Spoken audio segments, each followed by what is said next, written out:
right now. All right, perfect. Well, guys, hey, welcome to the Drag-N-Drive Show, episode 32. I think Eric was telling me the other day, maybe my counts were off. So let's go back through and adjust that stuff. So we're going to go with episode 32 tonight, presented by Summit Racing. Guys, this week we're covering a ton of stuff. We've got the remaining events for 2023. There's only four. Can you believe we're down to four? There are upcoming events for 2024 that we're already seeing dates locked in for. We've got Drag-N-Drive World Champion updates with a brand new leader and a top 10 list shakeup, and then a recap of events over the last 3 weeks. So let's get this thing started. We'll hit the show intro and then right into this.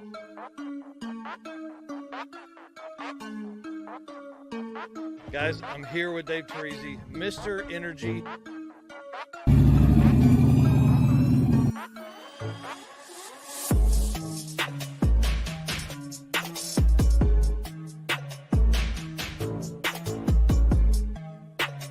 Oh, yeah, I'm psyched to be here. Thanks for having me. And I'm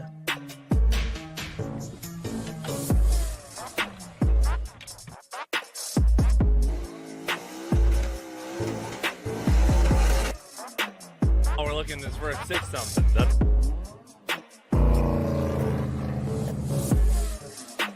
Excited you're here. It's going to be a ton of fun. Great weather.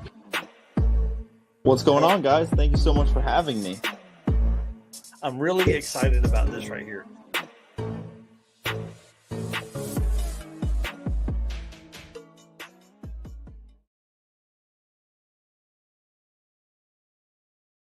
All right, guys. It has been confirmed. This is actually episode 33, not 32. But hey, that's the way it goes when you're doing as much as we're doing here. I want to start off by saying my name is Mike Narks. I am the host of the Drag-N-Drive Show and Drag-N-Drive News on Saturday mornings at 10 a.m. Eastern. I'm a Drag-N-Drive statistician, if that doesn't sound too weird, and a promoter. And then my co-host is over there. Eric, tell them who you are and what you do. I am Eric White. I am co-host for Drag-N-Drive Show, Drag-N-Drive News. Kind of help out with anything Drag-N-Drive addiction related. And when I'm not doing that, I run my channel, 815 LSX Swaps. And I've just kind of fired up Motorsports Paparazzi again after one guy's garage. Got some photos there, so started posting there again as well. Dude, and a top 2 or 4% content creator on Facebook the last 3 weeks. Is that right? Yep, it was top 2% 3 weeks ago and top 4% the last 2 weeks. So, Dude, awesome. So if you are not following it, the reason I say this, if you're not following Eric, you need to. Tons of great content that are coming out. I see a lot of our friends in here making comments. Guys, I want to start the show by saying thank you for those. Thank you to all of our race car friends that make comments in the chats, make comments on our posts and share them and hit the like button and all that kind of stuff. So if you guys could do that as you do it now, then hit that share button so all of your friends know that we are here. I just want to say thank you. Without you guys, this wouldn't be nearly as much fun. I'll tell you that much. And then I want to say thanks to our sponsors for their continued support: Summit Racing, Molly Motorsports, Howard's Cams, Sweet Patina, Racing Junk Classifieds. You guys have made it possible for us to attend almost double-digit events this year. We're almost to 10 events. We'll be at 10 events by the end of next week. I guess if I include the Summit Racing Midwest Drag Race Series, that would put us around 11 events that we've attended this year already. So, and another few to go. So it's exciting, dude. I'm telling you, we're living this drag and drive life more than most folks get to, and I'm so excited about that. So let's jump into remaining events for 2023 because it feels so weird. I mean, we started the year talking about we were in the 20s, and then it was like, hey, now it was like 31 events, and there were 32 events that will be happening in the year 2023, which is insanely. It's just insane to think that there is that much growth from 2022 with 11 events to 32 events in 2023. So that's pretty crazy. 3 times the growth over one single year. There were a lot of events that we learned from, a lot of events that maybe weren't as prepared as they thought they needed to be, and then a lot of events that have really shown what a real promoter can do in the face of competition, because there's still several events that have sold out in record time, and it's just amazing. So the one event that is happening right now, that's right, one is happening as we speak. They're probably racing right now. Street Machine Magazine Drag Challenge in Australia is going on right now. And you know, those guys, they're kind of They're like on the other side of the world from us, so it's morning time over there. So it's probably day 3 of racing right now. One thing that I like about their event so much is the difference in cars that you see as you're following along to that. So you can actually follow the drag challenge on Facebook. That's where I find most of the information for that. And then you can also go to streetmachinemagazine.au, I think, and get all this get all the info there as well. So the current fastest 3 cars, they actually do kind of like what a lot of the tracks are doing here now. They're doing a quarter mile of one day somewhere and then an eighth mile at another track. But Mark Drew is in the lead of the entire event with a 7:4:01 on the quarter mile day on day 1, and then a 4:9:26 on day 2. And then Mark Whitla is second with a 7:4:73 and a 4:9:38. And then Brandon Zito with a 7:78, 7:778. 3 sevens and an 8. I don't know, and a 5:168. One thing that I wanted to call out those times for too is we're seeing a lot of 7-second cars. That is definitely taken up one class of car that we're seeing a whole bunch of is mid 7-second cars, and these are even some of the lower 7-second cars, and then 4s. Until last year we had never had, or really until maybe earlier, yeah, it was last year at Miles of Mayhem, we had not had a 4-second eighth mile pass submitted to a Drag-N-Drive event, and so now obviously we're seeing that all the time. Now I will say this: if you're running 7s, you're running 4s, right? But we never turned in any 4-second stuff. So take it with a grain of salt. I know people are going to be correcting me all over the place in this, but listen, when you are running an eighth mile only event, that's the first time we're seeing 4s. So shut it. I don't want to hear it. Okay. So I'm excited about that.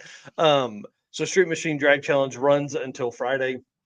They are going, like I said, racing right now. And so we should have a full update.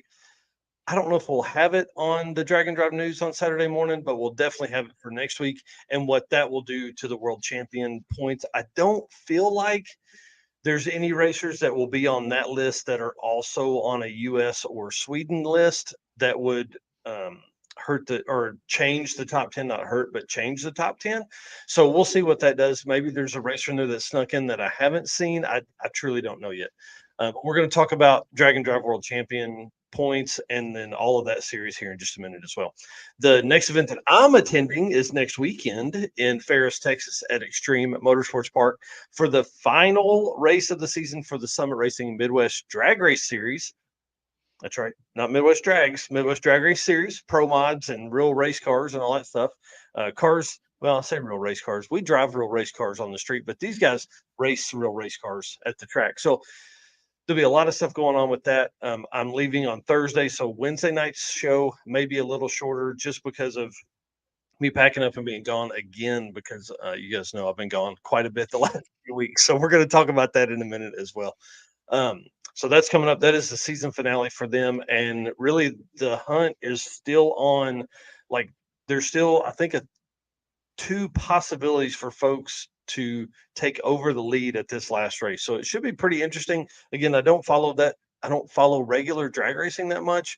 So this is a whole new learning aspect of pro mods and, super comp and all that kind of stuff. I don't even know all the names of all the classes, but I'm getting there. So we're gonna take the next 10 days and learn about all that. So if I do have the chance to get on the microphone again, I can speak with authority and know a little bit of knowledge. So you ought to check into flights into Dallas, man. I think you'd have a lot of fun at that event. Maybe we could get you to fly in on Thursday and then you fly home on Sunday or something. I don't know. See if that's available out of Chicago. I'll check it out.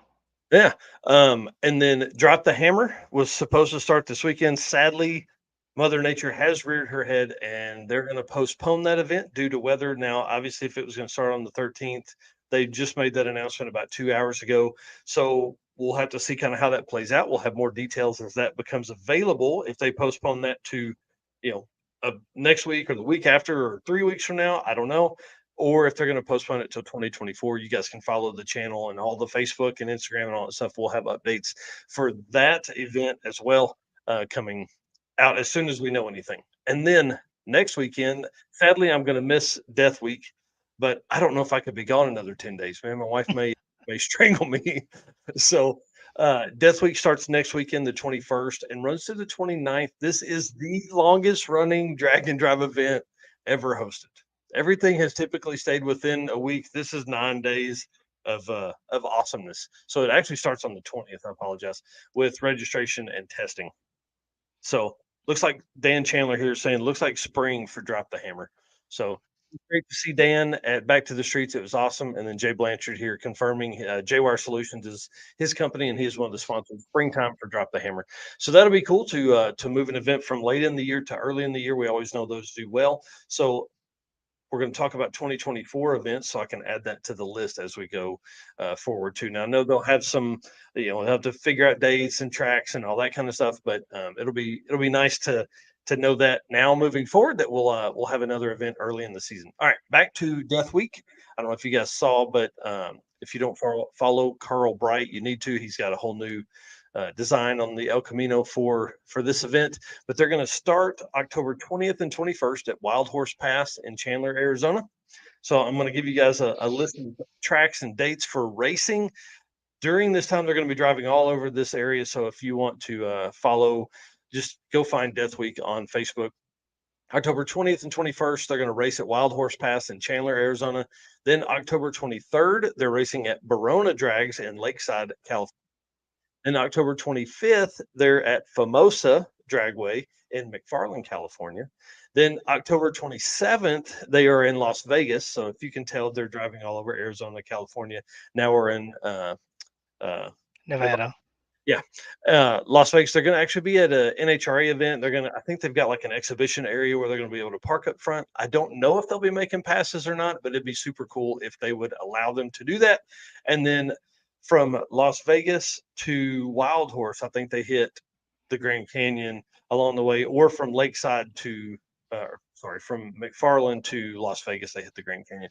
One of those two. So if you want to see a whole bunch of cool drag and drive cars at the Grand Canyon, you need to do that. I know our buddy Chris Story is going out there for Death Week to take pictures, which is going to be so awesome. And then I'm pretty sure Jesse Fox at 3G Video is going to go out and take pictures at Death Week as well. So look for some very, very high quality, amazing photos to be taken out that way. So that's going to be cool. And they'll wrap up October 29th at Wild Horse Pass again in Chandler, Arizona.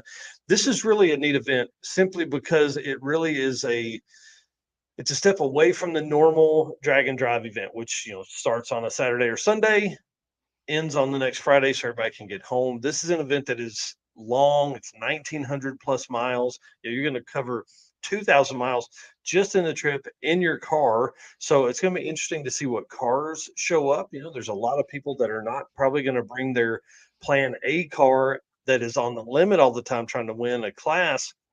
Are they going to bring a Plan B or a more comfortable car? So it's going to be great to try and see what all comes out of Death Week, and then how that will affect future events. Because he's already got the Route 66 deal planned for 2024. Is it going to be another long event and things like that? See, Rich Guido saying Death Week will be an adventure for sure. That is an understatement. It's going to be really cool to see all of the folks come out, or all the folks go out there and enjoy that a week and a half. I don't know, man. It's gonna be crazy. So I would think you'd have 2 weeks of time to take off to cover that. And then Southeast Street Meet, which is the last event of the season. I will be attending that one. And this is really going to be the event that is going to seal the first ever Drag and Drive World Champion. This is the event that somebody can come in, perform well, which we're going to talk about in a little bit, can perform well and actually take this world champion and win it at the last event of the season. So there's not even we're not even locked in yet. We have a points leader that is out in front by a considerable amount, but it is still, and I'll tell you guys how this can actually be overtaken in that whole segment. So Southeast Street Meet, first time to do an event with Devin and his team. I'm excited. I actually got to see Laura, got to meet Laura at Hot Rod Drag Week. So it was pretty cool to talk to her for a few minutes. And then obviously being in the Southeast, being 8th mile, there's going to be some really, really fast stuff. One of the first 4-second averages we ever had was at Southeast Street Meet in the spring. And so I can't imagine what it's going to be like in the fall, especially November weather. I mean, November 9th through 12th, this ought to be pretty crazy. Yeah, it seems like a good place to be that time of year, Oh, dude, I'm telling you. especially where I'm at. Yeah, It's yeah. going to be Compared to cold where you're here. at, yeah, yeah. We may need to see what a flight is for you to come out there to get you another few degrees there. What we got a Facebook user here, you guys that are watching this on the live stream says, who else got axe throwing, margaritas, and taco trucks, and big gold chains and pro wrestling style belts? No one. That's who Southeast Street Neat official. Going to be wild. So I want to say thanks to the Facebook user. That was me, Deb. Yeah. So when you guys see the Facebook user pop up on the screen, that is from the Drag-N-Drive Addicts Facebook group. For some reason, StreamYard makes you give approval every single time. So, and then Rich Guido here is asking, will Street Neat have the required car count to qualify? Yes, they have already capped that number for registration. Yep. And then Hargett Automotive and Performance, here's talking about their open house this weekend. Ryan, you'll have to let us know what city that's in. I can't remember. I think it's Evansville, Indiana. They have an open house car show, dyno shootout, burnout competition this weekend. That should be a crazy, crazy event. So that is your event. I wonder how far that is from me. I think it's south of Indianapolis. So it may be a little bit of a trip, but would definitely be worth it if you want to drive 6 or 8 hours. So Yeah, I was going to say, if it's in the 4 to 6 hour range, it might not be too bad. how fast are you willing to drive? NHRA stock here saying is Death Week sold out. Asking in case I won the lottery. I haven't heard an official count, but I do not think it is sold out yet. So if you win the lottery tonight or tomorrow or whatever, yeah, Evansville, Indiana for Hargett Performance. If you win the lottery tonight or tomorrow, please sign up and go to Death Week and tell us how awesome it is and buy a whole bunch of GoPros and all that kind of stuff. James Free said, "Let's go, I'll drive." So that is your event updates, except for the last event of the season that we will be attending. You know what that is? Yes, I do. My Are you, favorite. are you excited about this? I'm very excited about this one. Man, the more events I attend, the more excited I get about this. The first ever Drag-N-Drive award show presented by Summer Racing at PRI, December 7th through 9th. Y'all, we're doing this award show on Thursday at 11 a.m. So you've got to be there. You got to be there for this event. It's going to be one for the record book, even if it's small and we have this room that's the size of the podcast room I have right now. We're still going to be making Drag-N-Drive history there that day. It makes my blood pressure rise thinking about it because of how awesome it's going to be and how anxious I am about it, because this is going to be a step in the right direction for us, guys. I'm telling you, this is going to bring in a lot of opportunity for the community. You know, we have slowly grown over the years with sponsors and event sizes and participants and things like that. Well, I'm telling you, we've already seen more than 2,300 national event racers for 2023. 2,300. We didn't have that many all of 2022. That doesn't even include all of the regional events. That is just national level events. That's not including Death Week people and the Southeast Street Meet. 2,300 racers have come in, are part of the Drag-N-Drive community on a national level event. So they've all raced with us for a week. I mean, that's pretty crazy to me, and I love it. I love it. Crazy is the word of the night, I'm telling you. Just want to say hey to Barbecue 5.0. First time here, so welcome. We're glad you're here.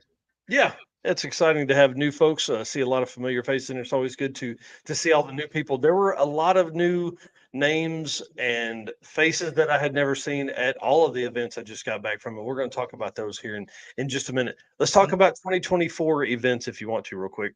I was just going to say one last thing about PRI. Just so you know, it's only 57 days away. 57 days away. If you're not following Eric, you would know that because he posted Eric Lutz's 57 Chevrolet today. So 57's not that long. So I know we got a lot of stuff to prepare. Yeah. I want to say thank you to Revved Up Laser Works. Travis Wise is the man for helping us really design and pick out the trophies, dude. I'm telling you, he's crazy. So this is a good question here. We're going to talk about the Drag-N-Drive World Champion in a minute, but Hargett Automotive and Performance asked, Jay, I agree. What do I have to do to win the championship? I'm going to actually talk a little bit about that here in just a few minutes. So Ryan, stick around. You'll kind of get an idea. I'm not going to name names, but just know that you're within that range of folks that I'm talking about. Okay. So 2024 events, guys, we're already seeing a big list of these coming up. And we just talked about Drop the Hammer. That'll be happening this in the spring now. So I'm gonna add that. I'm gonna put it in as April, just because we don't know a date on that. I don't know when it could, when that season could open up there, but we'll say April, right? Let me get in here. So obviously, starting out the year, we are going to have a little bit of time with sick week.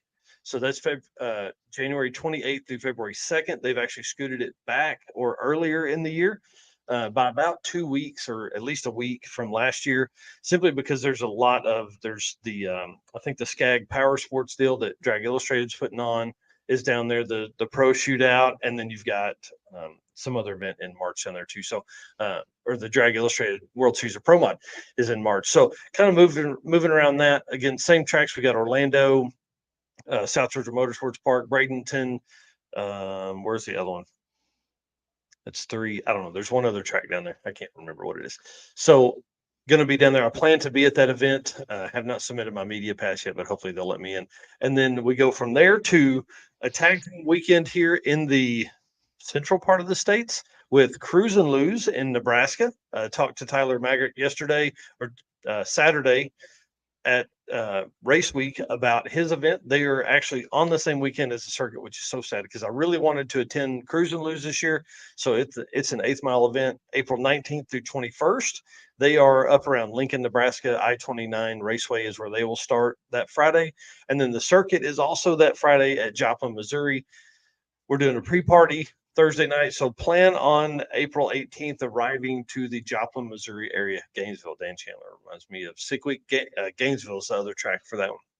So Cruise and Lose and the circuit, both April 19th through 24th. So or 21st, 2024. So actually, we have a question here about the circuit. Circuit 24, will there be a pre-register option for last year's participants? I'm glad you asked that. Yes. And we're going to do registration in mid-November. So kind of to answer that question too. So we are locking in the price for our 2023 price will also be the same for 2024, even though we are adding a track.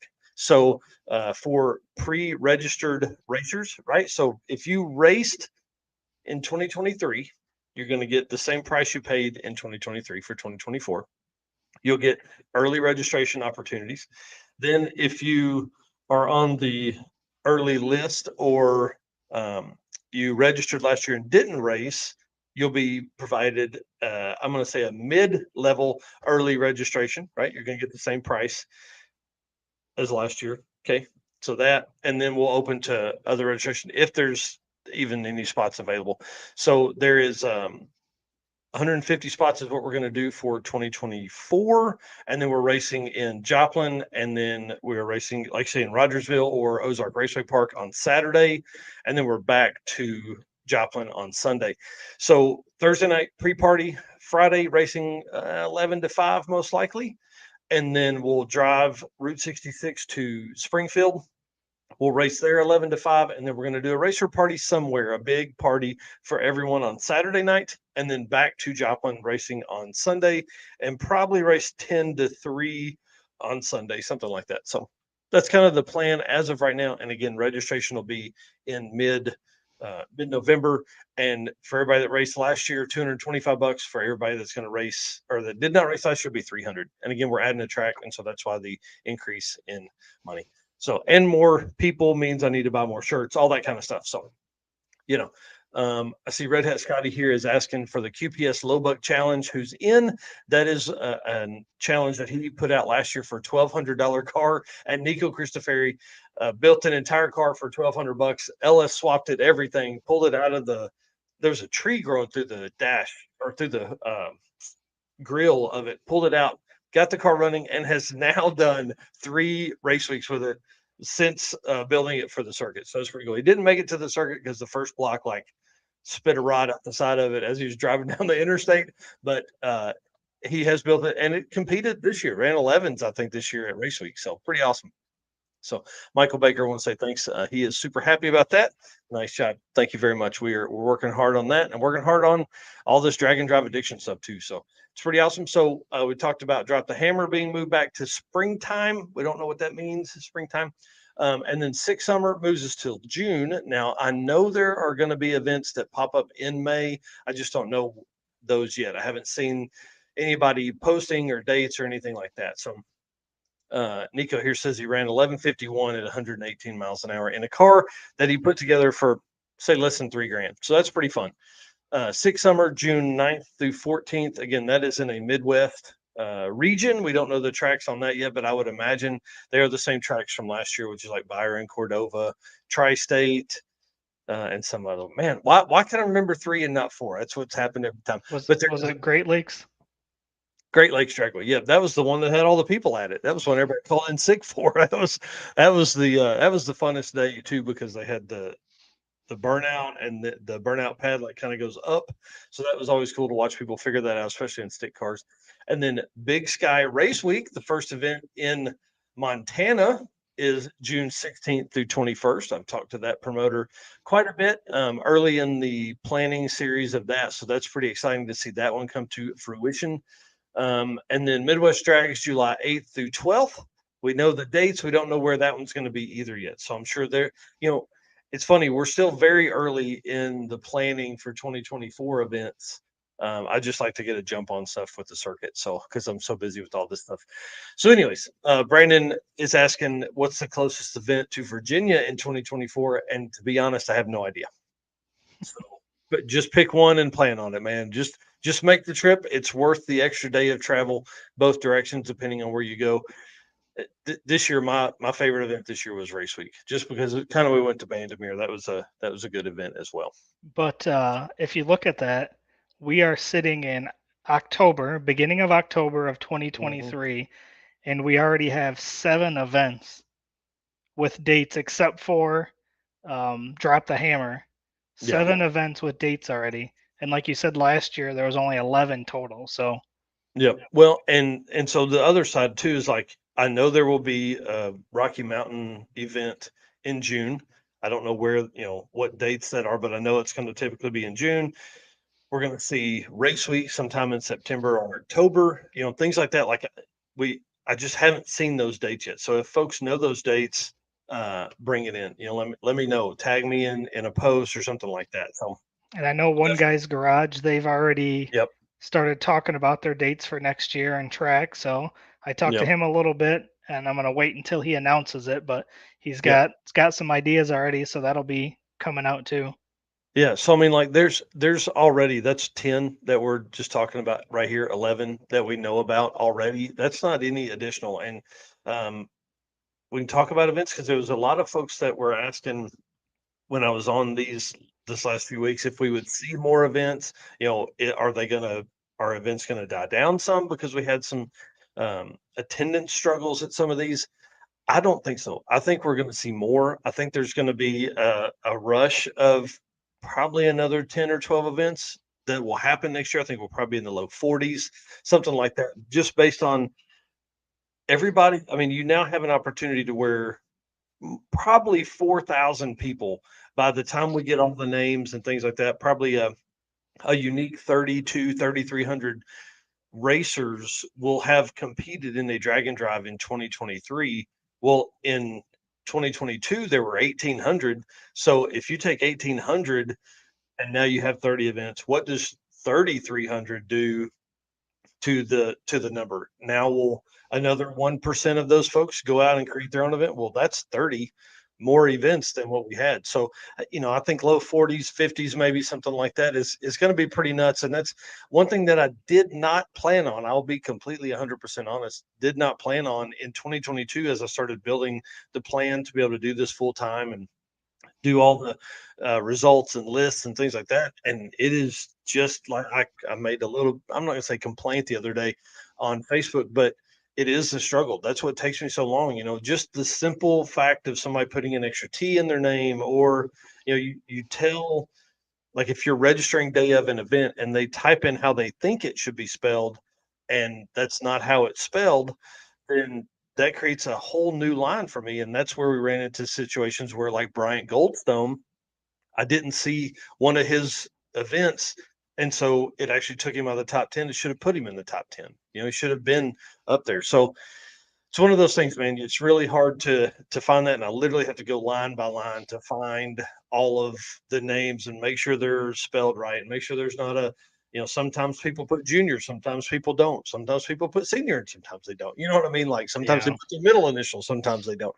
So it's very difficult, and we're working on a way to get around that. Working on some opportunities, maybe this is not 2024 stuff, 2025, of how to help promoters do these events. What's the best way that we can point in the direction of, hey, these people use this software, please use this software. It just Right. takes a lot of time, and to be honest, that is a back burner into me taking care of the racers and the stats and all that kind of stuff. So And again, sorry, go ahead. I was just going to say, back to Brandon, for Virginia, I know Ralph Foy was talking about Yep. setting up an event out in that area. So he Yep. would be a good one to talk to. If you don't know him, reach out to him, find him on Facebook or whatever, and maybe you guys can work together and help put something together.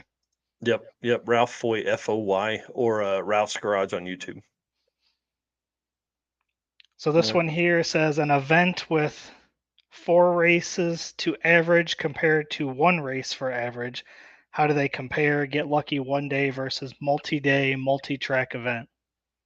Yeah, so for us, like with the stats and things like that, a national level event is, well, for us to qualify or use the stats that are provided by a team for our standings and our stats, you have to drag race, drive somewhere more than 100 miles typically is what we kind of figure, because we don't want to do true street stuff, and then drag race again, right? That's the basis of a drag and drive event in our opinion.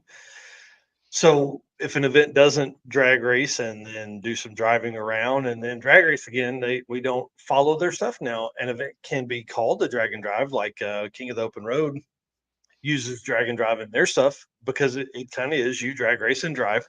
So but they don't do that in succession. And then for standings, for us to use for the standings on all of our lists, your average is what counts for your standing. Like for your class wins, for your event standing, all that kind of stuff has to be your average from that. So like these heads up shootouts at the end, like Heads Up Hustle or Back to the Streets, things like that, or King of the Open Road, because they run a shootout at the end. You basically make your passes for qualifying with a drive.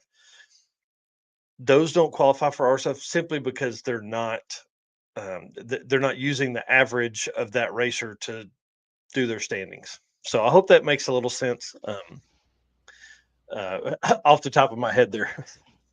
So then we got folks. Yeah, this is a question we run into a lot. Still trying to find a class I'm legal for, but also competitive. That is a problem we are seeing, because we really are still very grassroots with this, and so you end up with classes that are either too liberal or way too tight. So we're still trying to figure it all out, and nobody has the right answer. You just got to go through all the events and figure it out. So we run a compiled list on ours with links to the events, so you can find it easily just on drag-n-drive.com/news.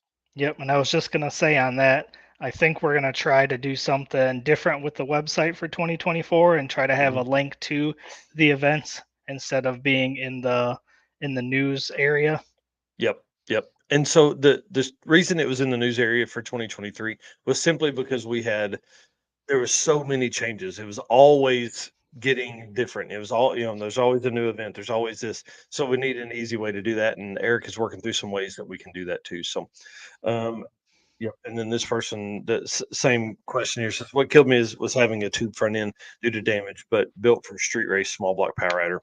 Yeah, that is a struggle. So it probably puts you into super street or something like that. So, and just not competitive in that class. If you're an 850 car, you're not going to compete with that stuff. But you may look at other power rider classes or something like that. All right. Any more events, any more deep dive of knowledge we need to go into here before we jump into the Drag-N-Drive World Champion points leaders because we've got a bunch of shakeup on that. I'm really excited about this. We saw Rich Guido in here making comments earlier. He is a new racer to the top 10. So we got Rich Guido in the top 10. We got Ben Neal in the top 10.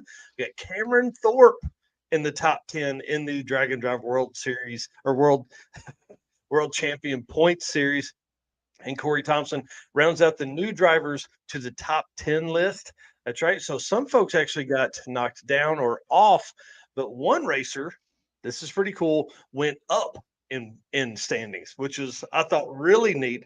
So Walter Doyle was our leader before Drag Week with 93 points. He actually moved to 5th after Drag Week, but now is up to 4th after Race Week because he has 3 second place finishes at each event. So he has competed in 4 events, and at 3 of those has placed second in his class.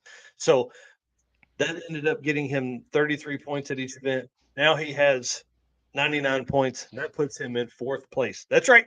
Our top 3 folks have more than 100 points. Now, for a recap for the new folks, the Drag-N-Drive World Champion Point Series only takes points from your top 3 finishes of national level events. Again, national level events are 4 days of racing scheduled or more. Your average from that, and then we award points based on your ET level. So 6 seconds, 7, 8, and 9 receive additional points, and your placement within the classes. So if you're 1st, 2nd, or 3rd, you also are awarded additional points with a heavy emphasis on being 1st or 2nd. So that is really, of course, if you're going to look for a world champion, you want the guy or girl that is going to win. You want a winner in that spot. So position changes, we talked about Walter Doyle going from 5th to 4th. Graham Hayes fell from 1st to 3rd. Well, if you'll remember, Graham had 101 points. So Clark Rosenstengel fell from 2nd to 6th place. Evan Yurkowitz from 3rd to 7th place. Brian Acton, one of my favorite people, fell from 4th to 8th place. So he's not out of the top 10 yet, but we do have 2 more events left for the season with Death Week and Southeast Street Meet. So we do have a new leader, but let's start at number 3, which was Graham Hayes at 101 points.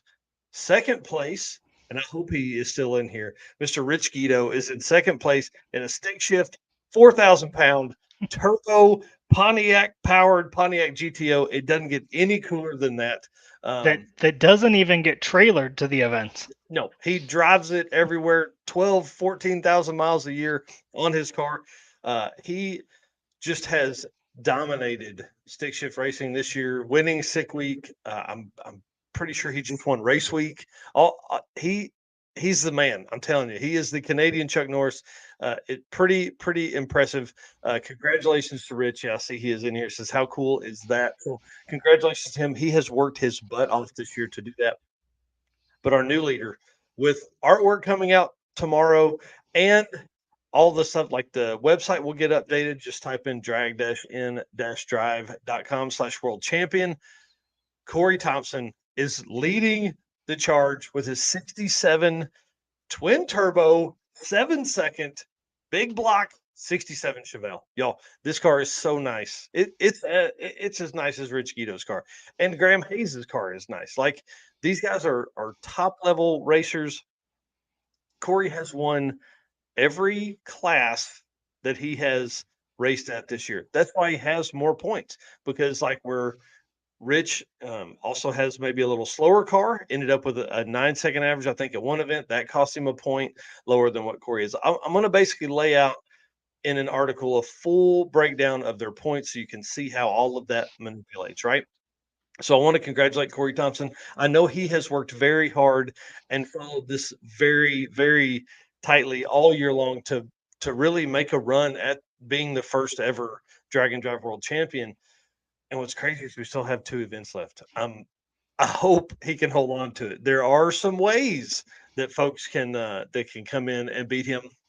And this is going to be pretty interesting because it's going to come, I'm telling you, right down to the wire with Southeast Street and Ute. That's going to be the determining factor. Like I said earlier, it is the final national level event for the year, guys. So my question is, can anyone beat Corey? The answer is yes. So there are 7 racers with somewhere in the 70s for points after 2 events. So here's the key there, right? You need to be high enough in the points that you can afford to, you can have done 3 events, but those 2 events that will move on have to be high enough to where you can be in the 70s, which, guys, just like takes class winners. It takes fast cars too, right? So if you have 72 points, let's use this as an example.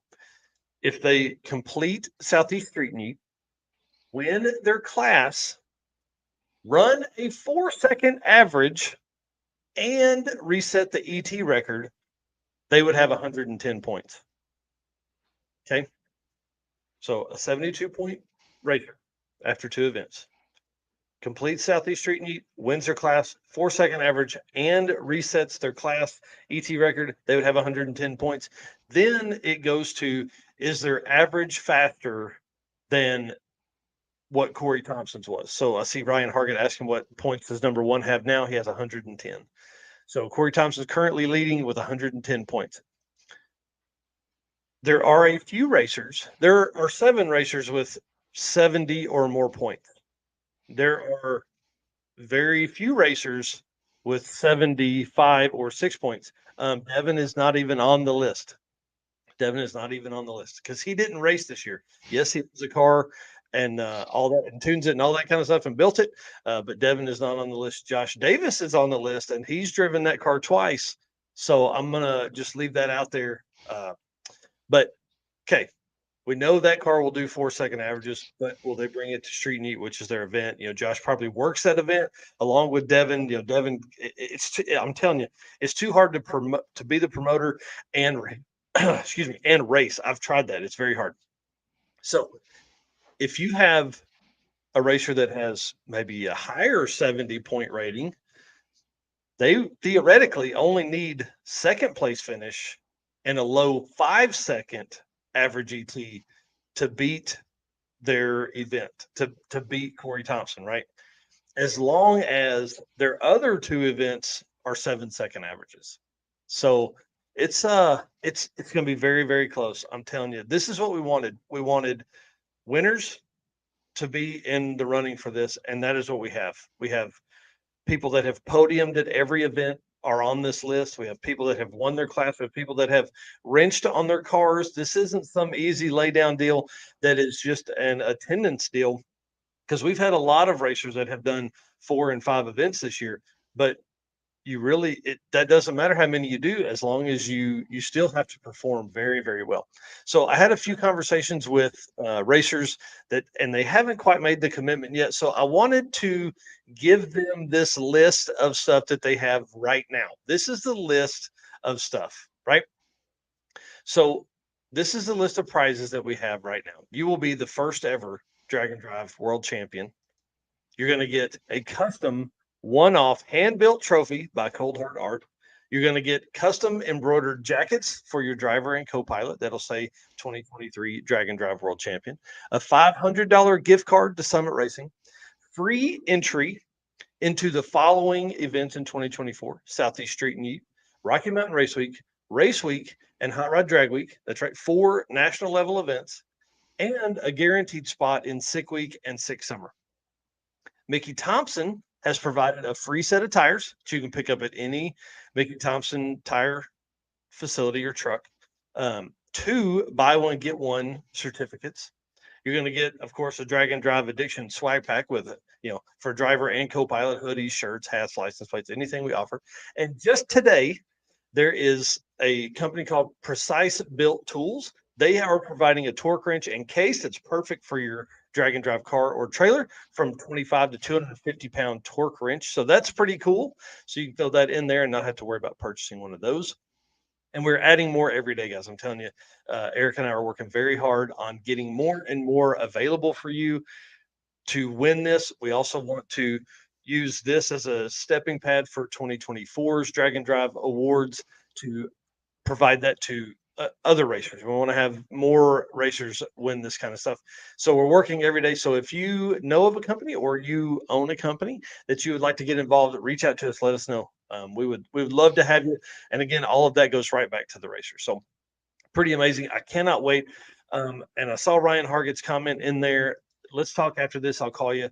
We'll go over a few different things. With the same thing I've done for several other racers, because really there really is a lot of what ifs. Like I can give you the roadmap of what you got to do, but you guys know it's just as hard as anything else. Are we going to look at maybe a track that's not right one day? Is it slippery? As we've seen in other events, there's all kinds of stuff that's going on that can make a drag and drive this late in the season hard on your car. Can your car survive another event with that kind of runtime? Have you already done 3 this year, but you finished third or out of the top 3 in an event, you want to make a run at it? Well, now you're going to have to hang your car on the line again. So, and I'm telling you, Street and Heat, based on what I've seen and based on what I know, there's going to be some tight competition there this year. So it's not going to be a cakewalk. There's events that were slower this year than they have been in the past, and I think it's going to be hard because everybody's looking at that last event as a way to get there. So good luck to everyone. That is you can still sign up for Southeast Street Meet, so please do that. It's going to be absolutely wild. And then this Facebook user says, you want to win, then come to the Carolinas Southeast Street Meet. Official doesn't have bad tracks. I'm telling you, that's what I'm looking for. I'm really hoping we're going to see some people rip their back bumpers off. That's what I want to see. I want to see some back bumper rippage for sure. Well, guys, one thing that is for sure is we can't do this without sponsors. I say it all the time, but sponsors make this stuff happen. So I got to see Eric Grillo over the last week at Molly Motorsports. So I definitely want to say thank you to him for the hoodie when I arrived at Bandimere, because I had left it in Detroit with Matt Lang in the trailer. And so I wore that Molly hoodie till it probably could stand up all by itself without washing it. So we're going to thank them. We're going to play an ad real quick, and then we'll get right back to it. Molly Motorsports is the official piston of Drag-N-Drive.com. Molly's Power Pack piston is the perfect candidate for your drag and drive car. Molly Motorsports competes in drag and drive events and supports our community. Project manager Eric Grillo raced a 10-second stick shift Nova at Hot Rod Drag Week 2022. He's also competed in Rocky Mountain Race Week last year with his C10 truck. Visit mollymotorsports.com for the most recent line of products. Awesome. All right. Well, Eric, if you'll take over for just a second, I'm going to message with the guys at Redwood Rally real quick. So I'll be right back because I'm trying to see if they can jump on tonight. So I'll be right back. If you want to jump in, maybe talk a little bit about One Guy's Garage, and then I'll be back in just a second. All right. So working on a video for One Guy's Garage, recorded a bunch of content while I was there. So I've got a video of going through the pits, looking at each car that was on the property. Also have some of their passes that were done while I was at the event. So I'll be putting that video together hopefully this weekend, and maybe we can get that out shortly. We already looked at a bunch of the photos that I had posted for Drag-N-Drive. So if you haven't seen those, go check those out. There's a bunch of great photos there as well. The next things that we are going to talk about is going to be the events that Mike has attended. So as you guys know, he's been at 3 events since we were last on 2 weeks ago. He was at Hot Rod Drag Week, Back to the Streets, and of course, Race Week. So he's going to tell a little bit about his experience at those events, which, since I did a bunch of the pictures, I've kind of got to see quite a bit of what he got to do there, and it looked like an amazing time. Again, I wish I could have been at Bandimere, but it just didn't play out in my favor to make that one. Well, and looking back, we probably could have gone live that night, but I just really don't think it would have worked as well as we would have liked it to. So it's probably a good thing we didn't. And with Race Week and Rocky Mountain, they race at night, so it's very hard to do anything in the evening at one of those tracks. So, but let's start back at Hot Rod Drag Week. The last time we were on live, he caught me in the parking lot at one of the route stops, which is really cool because we got to walk around and talk about some of the stuff. You had a list of class leaders and all that, but we haven't been live. We haven't talked about any of that since then. So a few things I want to go over. I have to fine tooth comb the results. Like I was talking about earlier, I've got to go line by line, make sure names are spelled the same, not necessarily correctly, but the same. So I've got to look through all that. But it looks like there were around 100 new drag week racers compared to previous drag weeks for 2023, which I thought was really cool because that means probably more than a third of the racers were brand new to the drag week family, which is really cool. A lot of new cars, a lot of neat stuff. Got to see Matt Frost out of the promoter role and in a racer role for after 10 years. He came to drag week, which is really interesting to see him out of his normal way that I see him. I always see him at race week or, went up for the last day of Rocky Mountain this last time. And so him running around handling stuff, well, it was different this time. He was running around doing stuff. They exploded the Pro Charger like day 2, found a new Pro Charger. It didn't fit the same way. So they had to manipulate a subframe connector, get it all changed up, goes out there, hurts the trans, but realizes that it was probably a hurt trans in the beginning that hurt the Pro Charger. So it was pretty cool. He says he is returning for 2024, which is awesome. He said that on the Adam Dory show the other day. Adam Dory's YouTube channel has a live stream called That's Cool Drink. And then the Hulk, which is Matt's car, ran a 7:031 on day 1 at Drag Week. So pretty crazy car. It's going to be solid 6 seconds. And I know he had that time in him. The car just didn't cooperate because really it's been a thrash to get it ready to get it to those events. And then obviously Ned Dunphy, the Viper, everybody's favorite. I think it's probably our best performing videos of the shorts of the entire event. Blows the intake off. I mean, literally blows it 150 feet in the air. They find 3 screws, screw it down, and then silicone to get it to seal back up so they could finish the 200-mile drive back to wherever we started for drag week. So it's pretty awesome to see that guy come rolling into the hotel at like 1 o'clock in the morning, and they literally could not build any boost because it would start leaking again, and they'd have to stop and re-silicone it and all that kind of stuff. Ran a best pass of the week of the event, 6:4:07 at 236 miles an hour. That car is a force to be reckoned with. He's doing radio versus the world racing this weekend, so it's going to be pretty crazy.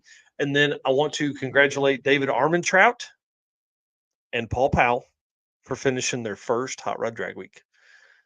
Now, the reason that is momentous is because this is their 4th attempt. They've done this since 2018. That's very, very hard to attend that many and not finish and keep up your momentum. Now, Paul Powell ended up winning the Spirit of Drag Week by helping Brian Acton and Jay Blanchard rebuild their Power Glide in the pits at Thunder Valley or Bristol. And I'm sure helped many, many other folks. I'm sure he didn't win it just for doing that one nice thing, but that was really cool because then they went on to have struggles of their own that night and not get to the hotel till 3 a.m. So pretty big deal there. Congratulations to David and Paul. That's an awesome achievement.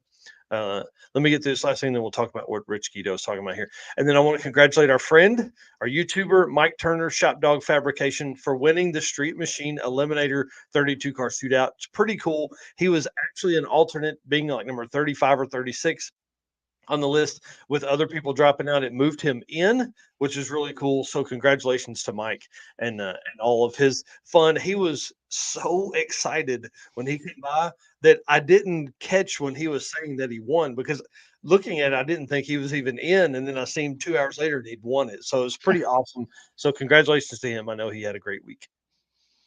That's awesome. Yep. Oh man, and then Rich Guido here saying currently changing the input shaft on my transmission, twisted the splines and the flip yoke. Yeah. Stick cars, man, they're hard. They're very difficult to race with. So pretty awesome. Yeah. See, you got a couple questions here we can run through. See, it's Bill Armstrong in here saying hello. Yeah, we've had it's great to see him last week. Pretty active comments tonight. It's been good. Yep. So a couple questions that I had for you for Hot Rod Drag Week. Which was your favorite route stop of the event? And I'd have to go back through my Or do you remember them? They're a pretty big blur. Um, the bowling alley wasn't very cool, but the parking lot was pretty neat to be able to actually spend some time and hang out and all that. And then I see here you asked if I rode with anyone. I did not because I was driving my own car. So that's a very hard gamble to take because then you're locked in with whatever everybody wants to do. So Yeah, Bill here says, cracked my block on day 2 drive. yep, on race week. That was tough, but it was great to see him. It's to see him say hi. Yeah. So what about favorite track? Oh man, hands down, Thunder Valley. Bristol was the absolute coolest. Jesse and I were able to pit the night before. Like we got set up around midnight or 2 a.m. and it was just really how quiet everything was, and then to be able to watch the sunrise come up through. I mean, you're literally in a valley. Like there's not just seats on each side. There's like a whole, valley that you're in, and it's just the way the sound carries and things like that was really cool. So Thunder Valley, Bristol, Tennessee, you got to go do that. So I know we talked about Jay and Brian rebuilding the trans, but was there any other roadside repairs that you got to witness or stop at? I think we worked on Jesse's Volvo a little bit. Lynette Jankuski, she was working on her car trying to get it ready, ended up not being able to do it. I mean, I wish I had thought about these a little more. I figured they would come right to me, but man, it was too hard, dude. It's too hard. All right. Last question would be, what was your favorite car? Was it the Viper? I mean, that was definitely one of my favorites for sure. The Viper, and then Mike or Chris Fathy has a black G body wagon with a blower, like a blown big block in it or Oh something. yeah. That car. That's it was so cool. Yeah, There was a I've lot of seen stuff. that Yep. here Yeah, in Byron. Yep, that was a neat car. And then the Rugs were there again. It was good to see them. I told them at Midwest Drags that they'd be back, and they were. Now they've done like 3 of these events. Rob Courtney's car is always a favorite of mine. The little all-wheel drive Honda Civic stick shift car, that was cool. Travis Fathy. Yeah, Travis. Yeah, That's what it is. I was close. I was close. Yep. Steve here saying had a great first time in a C10, so Yep. that's cool. That was a cool truck. If it's the one I think of, that it was slow, but it was really cool, man. Like it was lowered, big wheels. It was great looking. I'm a big fan, and he slept in the seat all week, so that was cool. Facebook user saying Bristol is awesome till you have to race on it. Yeah, I bet that was it's probably an interesting deal. And then Daily Misfire says the last stop at Drag Week was pretty cool for sure. Oh yeah, that was a good spot. It was a gas station that was kind of, I don't know, more than a convenience store. It had like some souvenirs and things like that in it, but the parking lot had huge potholes. I mean, like I think one of them was like a foot deep. It was insane. So that kind of ruined that for me, just because cars were having to be really careful, and there wasn't a good parking air situation. So, but there was a lot of really cool cars. I spent probably 2 hours there. So Nice. And then yeah. so you left Hot Rod Drag Week while Drag Week ended, and then you went to the ZMAX Yeah. street car shootout thing with Yep. the Drag-N-Drive cars. We've seen the video of that. Yep. Was there anything you want to talk about on that, or are we going to jump straight to back to the streets? It was pretty neat. I want to say thanks to Hot Rod for putting us up in a suite on Saturday. That was really cool to be able to come hang out and see how the other half lives. As car guys, we don't typically spend money on good tickets and things like that. We just want to go.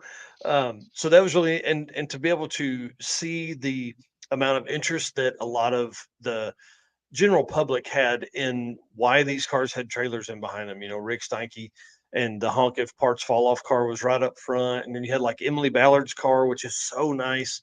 It was down a little bit. Dustin Trance and them had just, slain the record. So they were there. And, Randy Seward, his car is so unassuming. It looks like what you would have built in 1999 or 2000 for a Fox body Mustang. And so like all of those cars there, and then we would tell people, especially like Brian and Jay, they were pulling their trailer, and so they were parked at the trailer and everything like that. And so these people would come and go, well, what is this? What class are you running? And they're like, oh, we're here for the exhibition, and this is we just got done with drag week and drove 1,000 miles, and they're like in the car and pulling that trailer, and people would like go back and jiggle the handle on the trailer and see how heavy it was. And all this stuff. So it was really cool to kind of spend some time with what I would call the general public. I'm not used to that with people that only watch drag racing and go trailer their car to the track and all that kind of stuff. So it was pretty fun to hang out there. So And then that was you a good left. time. And then you left there. And did you come Mhm. home or did you go straight to back to the streets? No, I came home for what essentially was 2.5 days. I drove about 3 hours Sunday night after we ended, and then got up Monday morning and just drove as fast as that little Saturn rocket would go to get home, so I could be home Monday instead of Tuesday. And then I flew out Thursday for back to the streets. So I flew to Detroit. Matt and his team, Matt Lang, put me up, hotel and all that kind of stuff. It was really cool to kind of hang out and be with them. So I'll go quick with that because I see we got some guests coming in. So front of the track, no prep for day one, which is really cool. First time I'd ever been a part of that at Milan. The highlight of that day, I'm telling you, was Adam Hodson's huge wheelie. I bet he rode that thing 150, 200 feet. And then Austin Sanchez got like let off to finish his pass and then changed lanes and scraped the other wall with his rear quarter.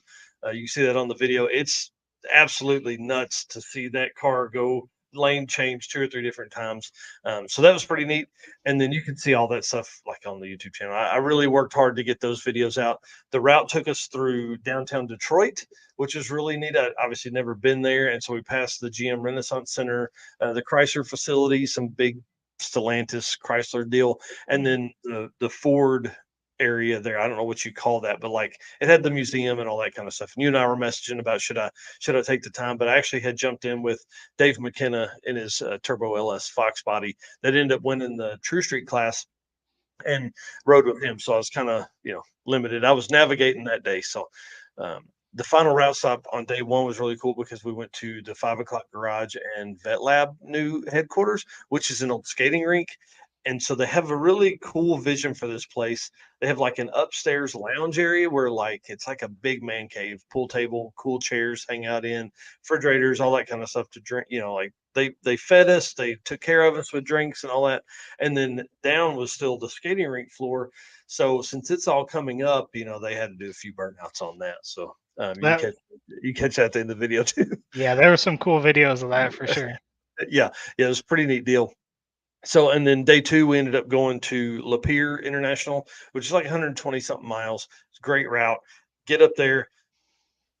I think probably the fifth pass down the track, the fifth pair, the oil filter like backs off. So apparently, really high oil pressure busted the filter or backed the filter off or whatever. I can't remember what happened, but essentially huge burnout, put oil from the burnout box past the 60-foot line. So the track worked for like 2 hours trying to get it cleaned up. And then I don't know who came up with the idea, but it was awesome to have like basically back of the track race. So I'd never been a part of that. Well, at mid track, the track goes from concrete to asphalt there. So they would do their burnout on the concrete and then move up and make their pass on asphalt. So there was probably a little more traction. And in the video, Adam Hodson and Travis Martin both say there's more traction here than there was at the front because it had not been scraped. And again, Adam lays out this huge wheel gap train and gets down. And Jason Upchurch had great passes all day there. It was really cool. And then there wasn't a specified route, so I jumped in with Matt and them headed back to Milan. And then that put us at the track for the final day, and they did a back of the track, headed towards the starting line from the end of the shutdown, which was crazy. And there was very little prep down there. Obviously, they're not going to scrape or anything, but there had been racing there before, so there was a little bit down there, but not much. And then I see NHRA Slacker says, "Was that not a timed event?" Nope, it was an elimination style event. So those racers won't populate our lists, but it was still a drag and drive because those guys were drag racing, then driving somewhere, and then drag racing again. So pretty cool deal. And then that put us back. So the racers ran out all their elimination rounds with chip draws before each round. So that was pretty cool to be in the middle of that and not just be based on your ET. Sean Fensler won hard tire in his Turbo LS Colorado. Dave McKenna won True Street in his Turbo LS Fox Body. Matt Walter put on a clinic on how to drive stick shift. I'm telling you, in a third gen Camaro, one stick shift class, just it was awesome to watch that car go down. And then Austin Sanchez won the small tire in his Turbo LS third gen Camaro. Matt Walter also has a third gen Camaro. So it's kind of, it's Turbo LS fever around there for sure. So I know we've got some folks jumping in here, so let's go ahead and jump to them, and then maybe after our guests, we'll get back to the so you have a question. How was your experience with no prep? It was awesome. It was really cool to see the changes, because there's a lot of air pressure changes with the tires as they went through the day. And then the back of the track racing was really cool to see how guys changed they didn't really change their setup. They would just tune around it a little bit better. So, those guys, Adam Hodson and Travis Martin, do that stuff a lot. So there's not a lot of new that goes to them. So, all right. Down there on the starting line making any bets there? Yeah, well, I should have been. If I'd had any cash left, I probably would have, just for the experience of it. There wasn't a whole lot of big money going on, but it was really cool to see the folks waving their hands with money, and it kind of like what you see on TV all the time, So that was pretty neat. So it looks like we've got some folks here in the back. The first guy I want to bring on is the man of the hour, the guy that, I don't know, should be motivational to everyone in here, Mr. Jason Hurley. Mr. Sets personal best at Vandermeer. Oh no, I don't know, man. It was you put on a clinic this week, dude. That's 3 Rocky Mountain events in a row that you've won the all-out fastest. So that's correct. How does it feel to be awesome? I guess it feels great. Yeah. Well, I'll tell you, it was really cool to watch you do that. I came in late, but it was really neat to see you work so well with Eric. You guys are a great team, to see everything go down like that. And then just to watch that car make passes. You and I were standing up there Thursday morning, and you were almost a little emotional, man, because it was going to be one of your last times to make a pass at Vandermeer, and you went out and laid it down. Definitely was a little emotional. I didn't think it was into it. I got up Thursday morning and realized it was bothering me. Yeah, he was down there getting pictures. Jesse Fox was taking pictures of the car on the track and things like that. It was really neat. And then, dude, you go out and run a 7:02.9, right? Yeah, 7:02.9, 200.95 miles an hour. So personal best for you, right? I think that's what you're saying. And then personal best, obviously, at Vandermeer. Yeah, all around personal best for us, and to do it on our last pass on the mountain was just, that was phenomenal, right? Yeah, that was pretty cool. Oh no, we got Rich Guido here saying, I heard a rumor about Jason competing in another event, possible world champion. Oh, hey, we don't have to put you on the spot here, but are you going to? But you're going to put me on the spot. Well, listen, you don't have to answer it if you don't want to. If you want to, we listen. Man, we've definitely been we've been talking about it this week a lot, and I've got to make a decision this week. That's all there is to it. Yep, I'm with you. Well, if I can help twist your arm, I definitely will. I know this next guy that we're going to bring on is Red Hat Scotty. We're going to bring him on, and he'll help to twist your arm as well. Oh. What's up, Scotty? Oh, Mr. 200, how you doing, sir? Good Lord, here we go. So, as you can tell, I'm actually working right now. I got a customer right here. Nice. Well, here, we'll let you handle them, and we'll talk to Jason for a second. Sounds like they're partying. All right, we'll come back to him. Perfect. So, dude, talk about the thrash to get the car ready for the event, because you guys, the car was not 100% when you were ready, or when the event came up, right? Correct. So on Rocky Mountain Race Week, we melted down that piston, brought it back home, tore it all down, started diagnosing right away, trying to figure out for sure exactly what happened. A lot of contributing factors, small contributing factors. We had some dirty fuel injectors, we think. I had just installed EGT probes before the first race week and really felt that I couldn't trust them. That turned out to be a mistake. Turns out I should have trusted them because they were not lying.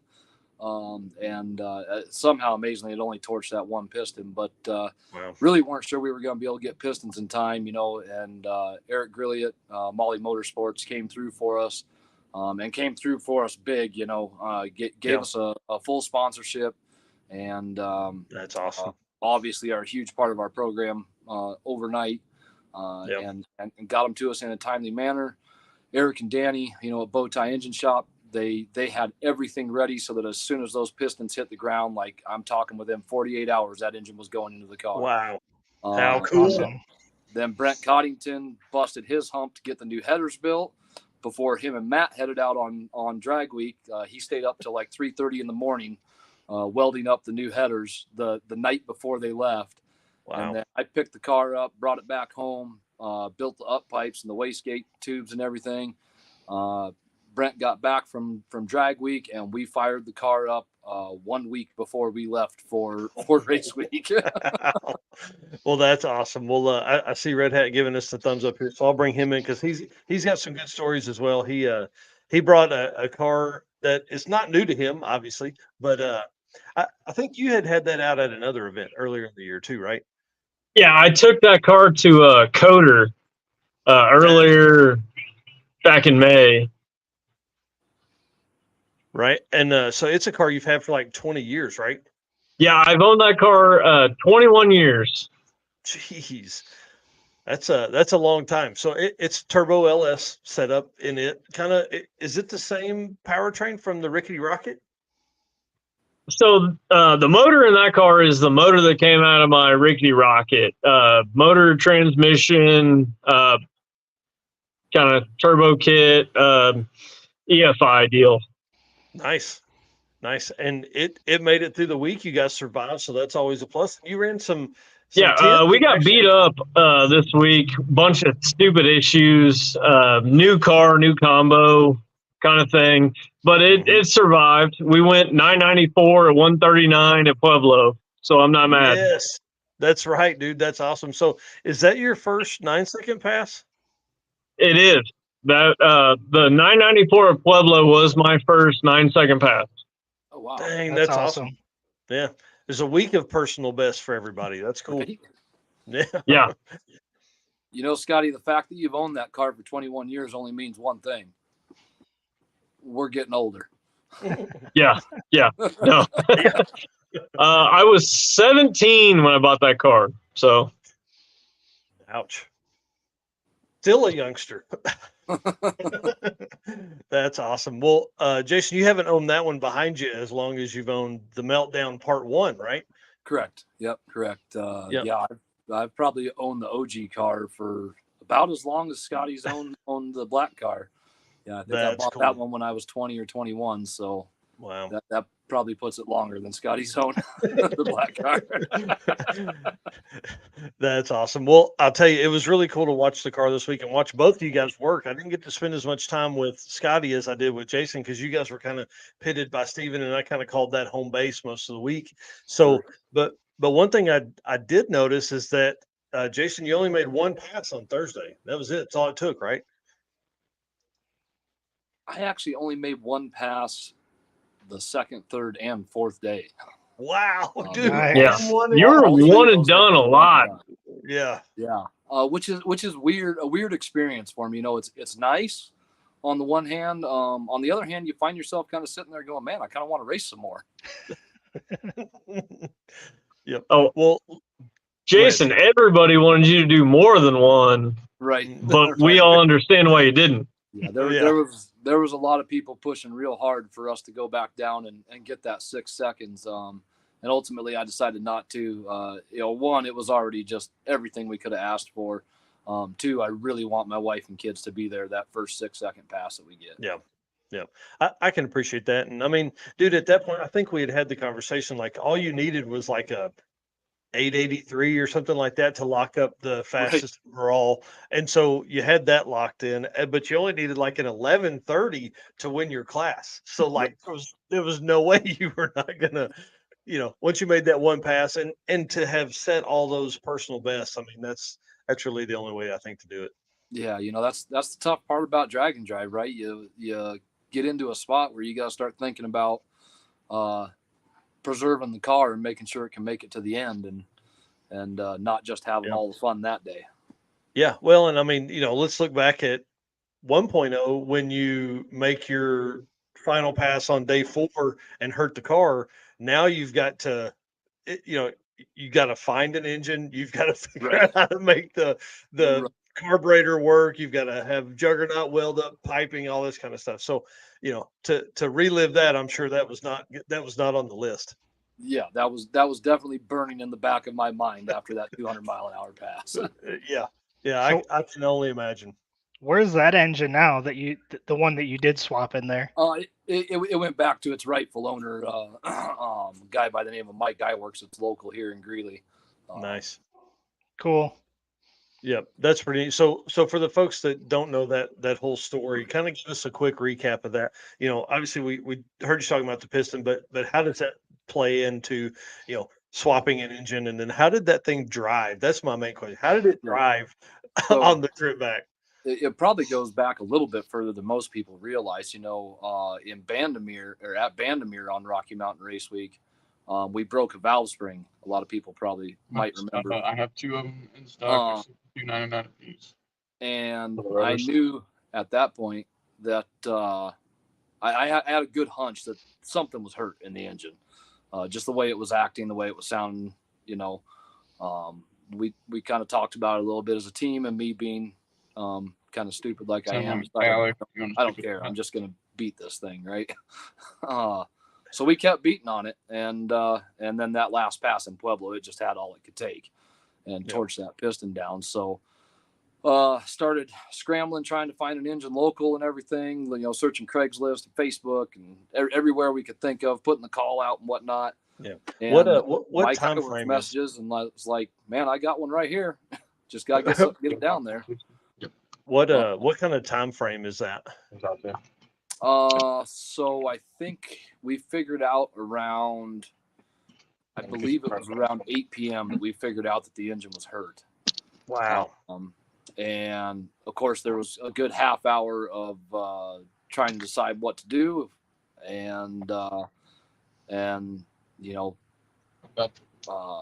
actually prayed with Randy Scott over it. And then my brother was like, it ain't like you to give up. You got to keep going.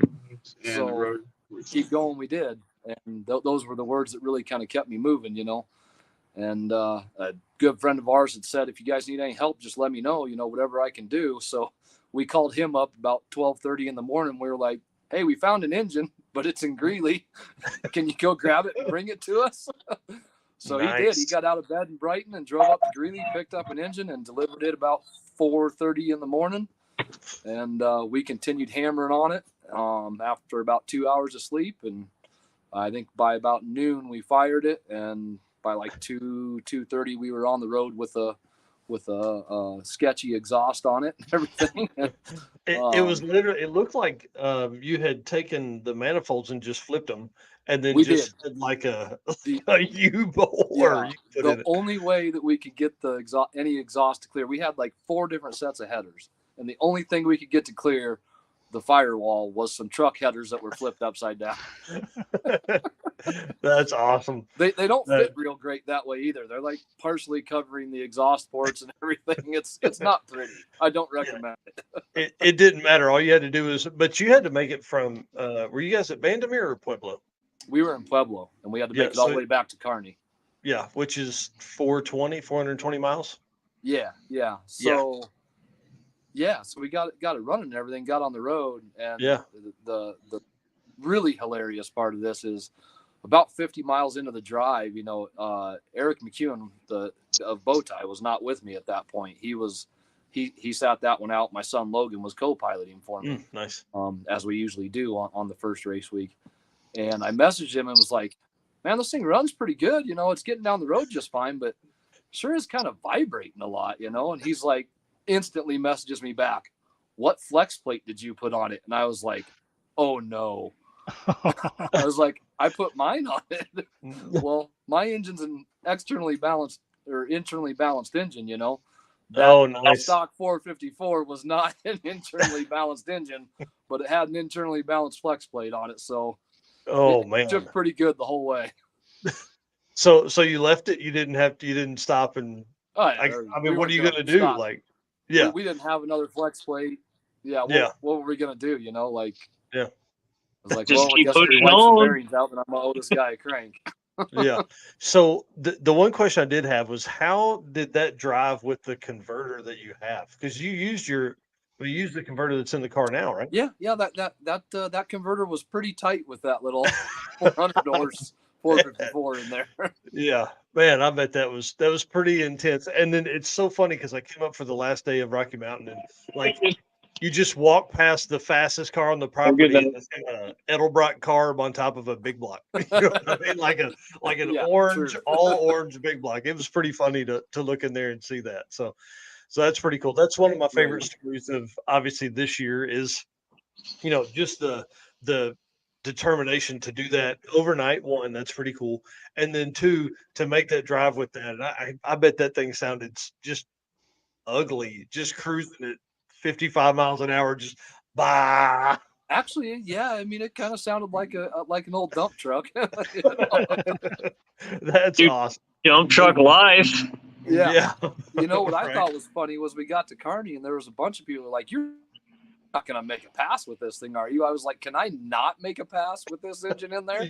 Like, I have to make a pass, right? Yeah, you had to make a pass with that engine because, dude, that was pretty fun to watch all that go down. So that's cool. Well, obviously, so that motor's back. You don't want to live that life ever again, and then you come into race week, and dude, you just dominate from day one, like fastest pass every day, I think, right? Man, yeah, I mean, obviously Eric and Danny did just a perfect job of putting the engine back together. And then, Brent was along for the week, which was great. Definitely I prefer running when Brent's there for the whole week, to tune the car. And man, the whole team just did such a stellar job the whole week. I like all I did was get in the damn car and drive, those guys, they did the real work and they really deserve the credit, it was just amazing. And then to finish the whole week, and then the next day we go out and do a no prep. We just stayed behind in Pueblo and did a no prep there that night. And, first pass was a complete mess. We just took a swing at the fences. Man, by pass 2, Brent just about had us on rails. And I mean, by pass 3, Brent just had it all figured out already. It was just, wow. And we hadn't no prepped at all this year. That's awesome. So did they scrape it between race week and then the no prep? No, but it's a back half of the track deal. So we start from the finish line and continue on towards the turnouts. How cool, man. That's pretty wild. And congratulations on that too. I mean, that's pretty awesome to see all that. And so one of the coolest things is your changeover. You actually put side pipes on the car, which I really dig the shit out of. That was pretty cool. And I mean, obviously you probably do that for fumes and things like that and noise, but it looks really cool too. It kind of, I was gonna say, you think you dig them? You should try riding in the car both ways. Yeah, you'll really dig them. Guaranteed, his ears appreciate the side pipes. Yes, my ears do, my lungs do. There's lots of parts of me that appreciate those things. That's awesome. Well, Scotty, talk to us a little bit about your guys' changeover in the car and what you do to get the car ready for street stuff. Man, so once again, that was a new old car, and it really wasn't that bad on the changeover. I used spring savers, the little aluminum deals on the rear coils, pop those out, put the slicks on it, we're ready to go. But then when we got to do the street, I got to put them back, make sure the anti-roll bar swings back into place. Dude, I just fought myself the entire week. It was probably the hardest week I've had, even with soft motor in 20.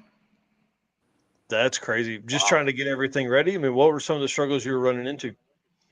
So I've got a set of strange race brakes on the front of the black car, and I hadn't touched them in probably 10, 11 years.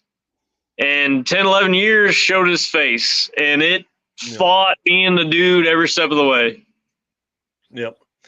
That's the way it works, man. That is one of the struggles we see a lot of times with people getting a car ready, and that final thrash is you just don't have the time to test it. You end up in a situation where it's just hard. It's hard on you, it's hard on the car, all that.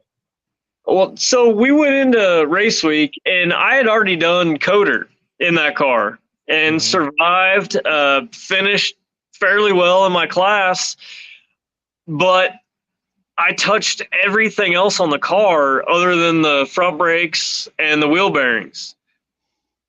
What's the two things that fought me all week long? Got him. Yeah. Got him. Yeah. So we had to pull over at one point, and we were in some little spot. Had to rebuild the whole front wheel bearing assembly, get the Bandamere. I had 2 collapsed brake hoses. So thank you to the dudes in the Lightning that bought the nitrous kit and gifted me hoses. Nice.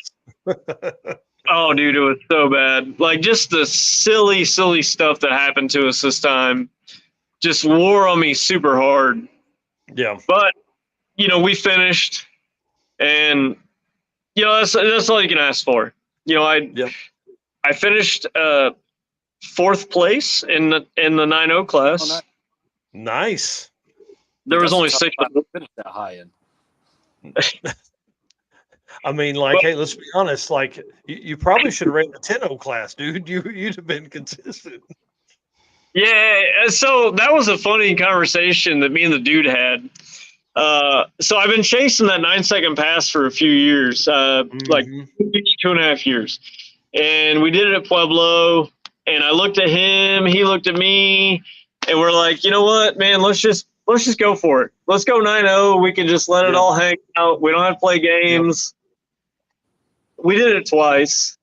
Yeah. I mean, you went 994 on day 1 and then 998 on day 2. And then the other 2 were low 10s as well. I mean, I think you made the right decision, let's be honest. Like, to be able to run that car all out, Yeah, and that's all we wanted. Like, honestly, if I'd have blown the whole thing apart, kicked the crank, across the the lanes, I wouldn't have cared, just because we got those 2 9-second passes.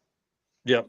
Yeah, I mean, that makes it a 9-second street car because you did it at 2 different tracks after a 400-mile drive. Right. Yeah. Yep. And I can honestly say I have a 9-second street car. That's awesome. Well, I know Jason pulls a trailer, but did you pull a trailer, Scotty? Yeah. So we had our makeshift trailer that neither one of us are proud about. It's the red hot trailer now, though.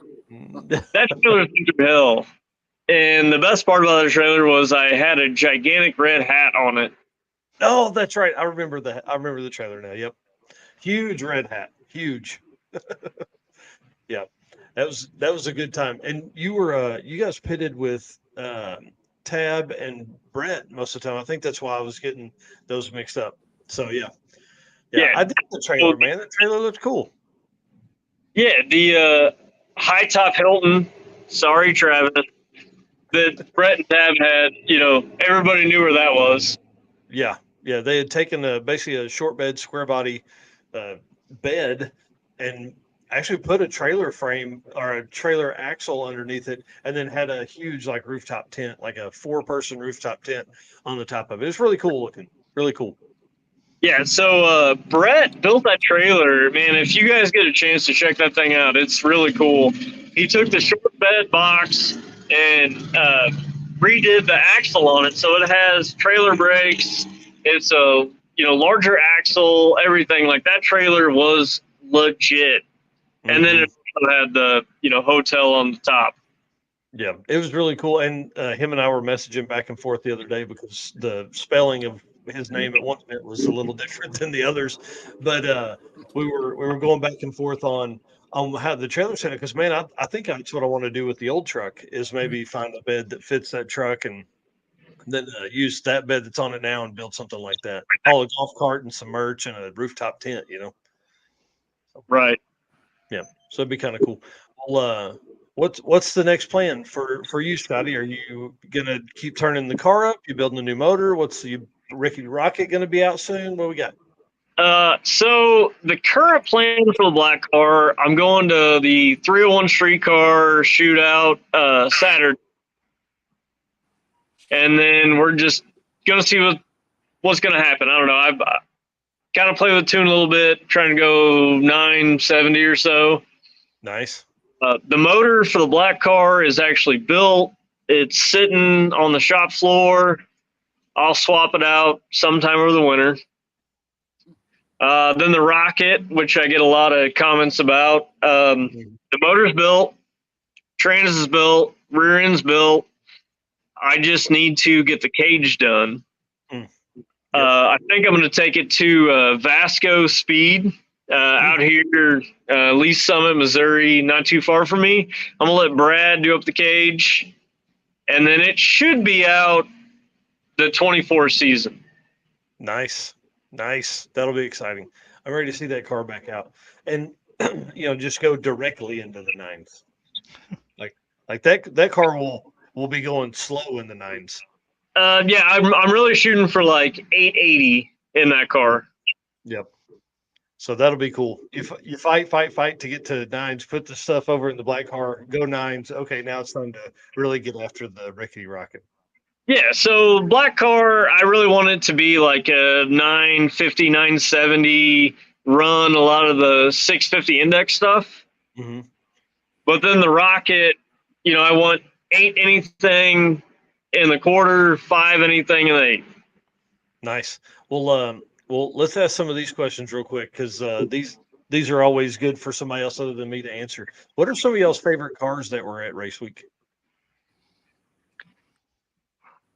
So I got to. I know Jason's gonna make fun of me, but Mr. 200. And then my second favorite would be the stick shift killer, Brooks. Oh yeah. Oh man, the guy was on rails. That guy, I tell you what, man, we did a go-kart thing. He's a driver. That dude can drive. That's all there is to it. Holy cow, can he drive? Dude. None of us could catch him. We all tried our asses off that night. None of us could catch him. Dude, I had one lap faster than him, and I had one lap faster than Jason. And that was it. Like, both those guys just mollywopped me. Nice. Jason, what about your favorite cars, man?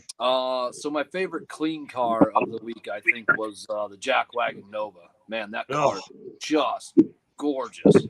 Yeah, Jack-Wagon has a YouTube channel, so you gotta go look it up. Jack-Wagon. What a well put together car, and what an awesome group of guys. I mean, those guys were fun. They were hilarious. Yep. I'm with Red Hat. My favorite stick car would no doubt be Brooks. And we pitted next to him most of the week, and that guy just had me cracking up all week long. He's as much of a show in person as he is in the car. That's awesome. That's all there is to it. 100%. Yeah, but then my favorite kind of down and dirty one is Robert Berry's truck. The Bernie, the diesel. Yes, I can't remember what he calls it, but that truck, man, I love that truck. Yeah, that thing is just sick, and it was so sad to see him break that crank at Vandermeer. I really hope he gets that thing fixed and brings it back out. Yeah, he was frustrated when he was loading it on the trailer. He was like, man, he's like, he was definitely frustrated. Yeah, he's like, but this truck's done everything I've ever asked it to. That's I think it's been on several events with that combo, and it's the fastest diesel in Drag-N-Drive. I mean, it's 8-second 40 or 41 Chevrolet truck that just gets down. Compound turbo setup. Yeah.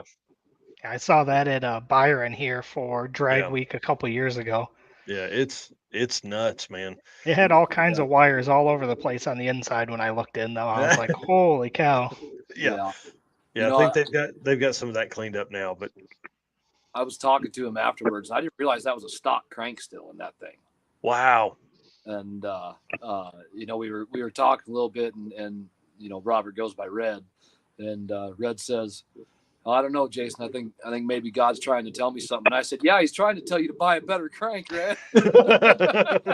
He's trying to tell you, listen, I made that metallurgy that it just won't handle anymore. It says that truck is insane. I've been around that truck since like 2017 drag week. Yeah. It's no slouch for sure.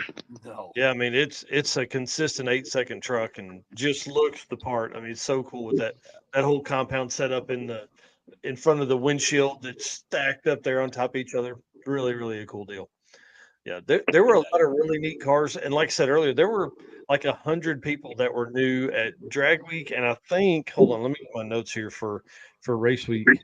There were a lot of new people at Race Week too. I don't have it in my notes here.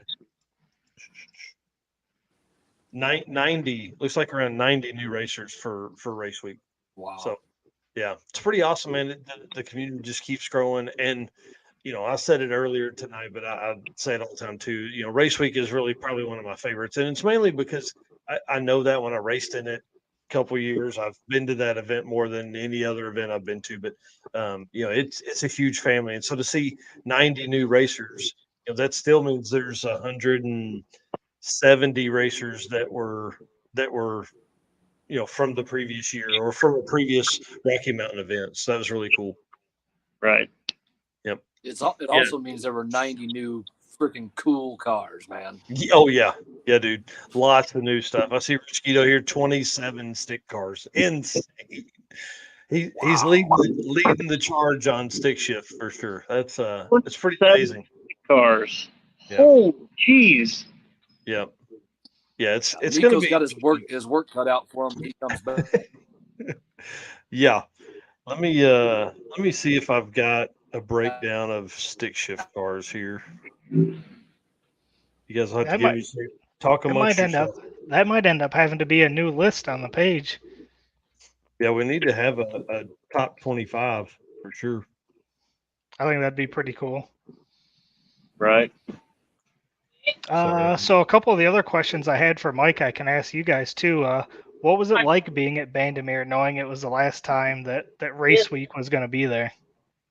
I'm gonna say she's running one of these times, and she will. Go ahead, Jason. It was tough. It was emotional, you know. I'm sure a lot of people saw my video that I posted that morning. All right, I'm out. You know, I got to do work. It really had me in tears when I realized. See you, Scotty. Thank you. Happened at that track over the years. Later, boys. Yeah, I could imagine being, you know, I mean, that's it. You're not going to get a chance to race there again, and it's, you know, been racing there for how many years with Race Week. That had to be tough. Yeah, you know, I mean, most of the race weeks that I've been on have touched Bandimere. And like I said in that video, I've been racing there for like 27 years now. Since I was 17 years old, I made my first pass at that track. So, you know, Bandimere was my home. Yeah. Pueblo's become our stomping ground, but Bandimere was my home. There's no doubt about that. It gave me a lot of firsts right there, that track.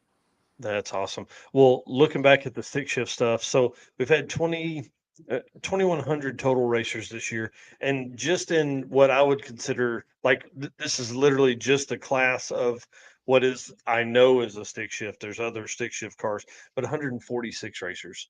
So in a dedicated stick shift class throughout the 2023 season so far, you know, that's a lot of crazy guys rowing gears right there. Dude, that's awesome. You know, it's not unique racers. There's some racers that are in there a couple of times like Rich, but you know what I mean? Like that's a bunch to think like, you know, if we looked at that in 2021 or 2019, you know, that number is 30 maybe, you know. Yeah. Now, there's a lot less racers then too, but like still, that means a lot more stick shift cars are coming out and putting a beating on them for here in the Drag-N-Drive community. Right. When you guys know Brooks, he set a new record with his stick shift that last week. Oh, I didn't. Yeah, apparently that 930 pass made him the world's fastest stock TKX transmission in the world. Wow. That's cool. Yeah, that's that pretty transmission is not face plated or anything. Like, wow. Just an off the shelf TKX that he's running in that thing.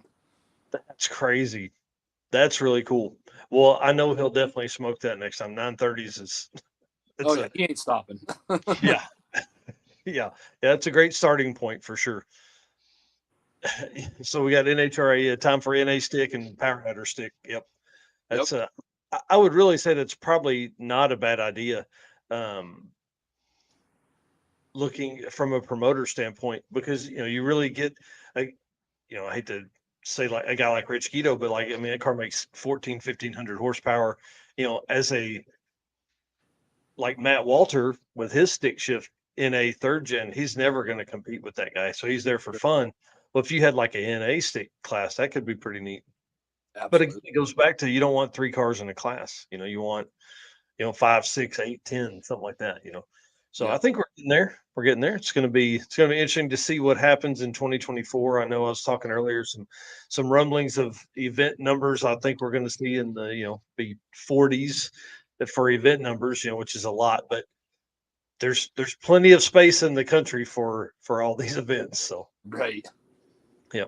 One thing we did talk about, or I did hear from Jonathan Stonecipher, is that Rocky Mountain 1.0 is coming to like Flying H, which is in Kansas City and stuff like that next year. So that'd be cool to have you kind of around our stomping grounds over here. Yeah. Because we know you're going to do that one. Because I mean, can you be the first racer to win 4 Rocky Mountain events? I guess we're gonna find out, aren't we? Yeah. I don't know, man. I got the feeling there's probably some guns coming for me now, right? Well, I'll tell you this: I'm going to be twisting arms. You know what I mean? Like, I definitely know of some builds that are in the works that definitely have their sights set on me, and I'm sure there's probably some cars that are currently put together and were fast at other events this year that are kind of looked at what we did and went, hey, wait a second, he's having a little too much fun over there. Yeah, wait. And I welcome the competition, man. I want the competition. Yep. The more we have to battle it out, the funner it is, as far as I'm concerned.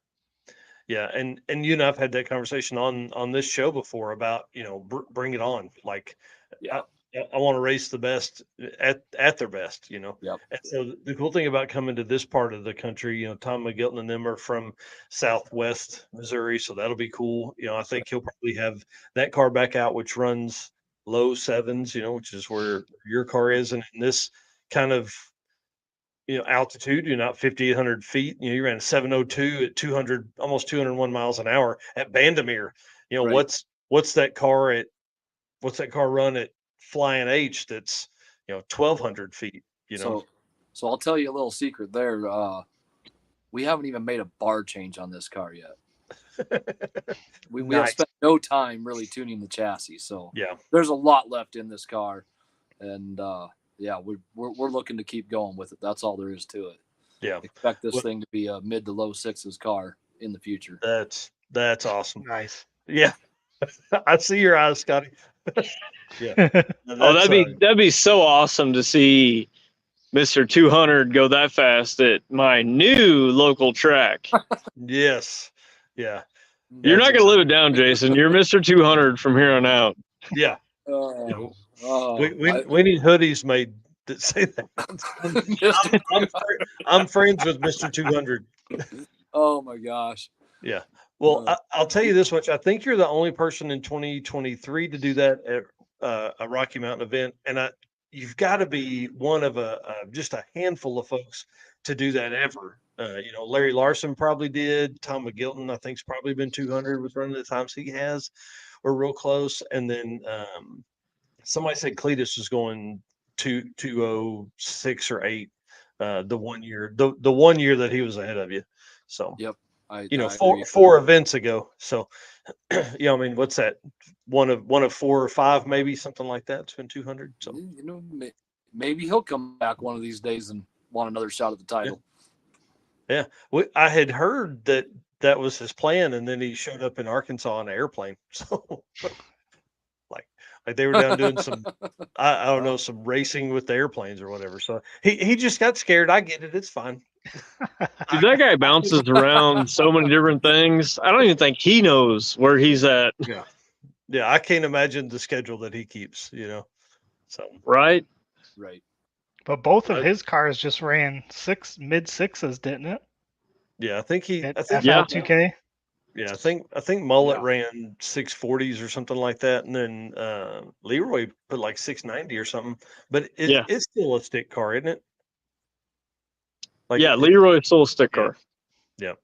Yeah. So I think if he brings, but that car's not street anymore, from what I understand. His setup now is methanol, no radiator, things like that. But, Well, even for FL2K, Mullet got completely stripped down. So if he went back to a Drag-N-Drive trim, he wouldn't be that quick. right. Yep. Well, I'm guessing he didn't do that at altitude either. Right. At 5,800 feet. I know that's right. Excuse me while I whip this out. I'm going to say, man, racing at Bandimere is no joke. That mountain is something else. No, walking at Bandimere is no joke. Imagine what the car needs. I don't know about walking over a scooter the whole time. Man. Yeah, Bandimere is pretty crazy. 5,800 feet at the starting line. That was intense, man. It was really cool. And I think a lot of folks were getting their stuff figured out. You know what I mean? Like I was expecting a lot more fall off, but it was only 2 or 3 tenths generally, from what I see here now. For sure, on the numbers. Dude, so Narcs, it was crazy. You would watch somebody make a pass early in the day, and they would be like slow, but within their second, third, fourth pass, they had it figured out. Yeah. Like it came up quick. You know, those guys, man, the guys that are going from Kearney running 850, 9-0, 10-0, 11-0, 12, really all the O's. All the index O's, stuff, And then going to Bandimere and still putting down an O pass, man, that's takes freaking work, Yeah. Dude, off to those cats that could run, you go to Pueblo, run an O, go to Kearney, run an O, and then show up at Bandimere and run the O. Those guys are nuts. Yeah. Yeah, the 12-0 class, I think there was only one way for Greg Jones to win 12-0, and he had to run like an 002, and the other guy had to run a 12-3 or something like that. Like it was, or a 12-1-3 or something like that, and they both ended up going O's. So like he locked in second place with his, but he ran an 002 and he made 9 passes that night. So wow. Yeah, dude, he said I would run 11-9 and then 12-30. He's like, there was no in between. Man, dude, I'll tell you guys what, doing hot laps at Bandimere. Oh, Martin Renger. Oh man, that dude. He did like 18 passes back to back. Did not shut the car off for 45 minutes. Wow. That car. It just beat on it, man. It was so good. It sounded great too. He was the white 65 Mustang, is that right? Yep. The white 65 with the 2 blue stripes. Yep. Yeah. Oh, super okay. cool car. I know what you're talking about. Yep. The best part about that was at the very end of the night, we figured out how to get him and the second place guy lined up. So the last race that they both could have was against each other. Oh, that's cool. To lock in their spots. Yeah. It was so cool. Yeah, those guys have it down to a science, to be able to make small changes like that and be able to do that. And that's why, like, Greg usually has front runners on the car, and they were running with the regular street tires on the front because he needed the extra weight, to slow down enough to get there. So it's pretty cool. There was some good air in there, and I don't know. So you're telling me that he put street tires on to slow the car down enough? Street tires on the front to slow the car down enough to get his own number. Yeah. So and had run all night that way. Yeah. Man, that's pulling out every trick in the bag, right? Yeah. Yeah, it was pretty impressive to know, to do that. And I'm sure, I think Jonathan said they had put a tire in and taken the tire out of the trunk and all that kind of stuff, just trying to get, that's where it's at, like 20, 30 pounds is where you're trying to move weight around to get that number. See, this is exactly how I ended up in Unlimited. Yeah, right. I just want to go all out. Rich Keto here says that Rovic and the Yellow Olds made a ton of passes. Well, I think Rovic made, I almost guarantee that he made 12 or 13 passes on Thursday night. Wow. He was really wanting a 9 on the mountain. It was close, like a 10. I think you're at a 10-13 or 10-0 or something like that. Wow. So, yeah, it was pretty wild. It was pretty wild. I don't know how many. Oh, dude, every time I looked up from my pit, Rovic was down there trying to make a hit. That guy was on it. Yeah. Yeah, he turned in a 10-17, so he didn't get close enough. But I know he wanted to make a 9 on the mountain, and there was somebody else that was chasing the number up there too. But I can't remember. They were Like, real close. What's Rovic's weight? That car's got to be like 3,400 pounds. No way. There's no way that car's that light. That Yellow Olds, I bet that thing weighs 3,800 pounds. Oh, got you. I don't know. I found out apparently that the Honda Rado, the Honda powered Silverado, way lighter than I thought. Oh, so yeah. I'm no longer good at guessing weights. Yeah. Yeah. That truck, long bed, regular cab OBS with a K-swap in it, right? A turbo. It was like 3,150 pounds with the boot in it. What? Yeah. Yeah. Yeah, exactly. That's lighter than my car. It's got half the motor, man. Dude, Dylan and Kyle killed it, man. Those dudes were having the time of their life the entire week. Yeah, they had a good time. They got a wheelie out of the truck that night. Really? Yeah, that was pretty cool. It wasn't a big one, but like, hey, that tire cracked the. If they had front runners on it, it'd have got at least 3 inches off the ground. But it was probably like 1.5 or 2. So, nice, dude. And I met those guys at the pre-party, and I literally walked past the truck, and then somebody else says, "Hey, go look at that again." And we went back, and I'm like, "Oh, no joke, that's a Honda." Yeah. And that's kind of where I met them, and then hung out with them throughout the week.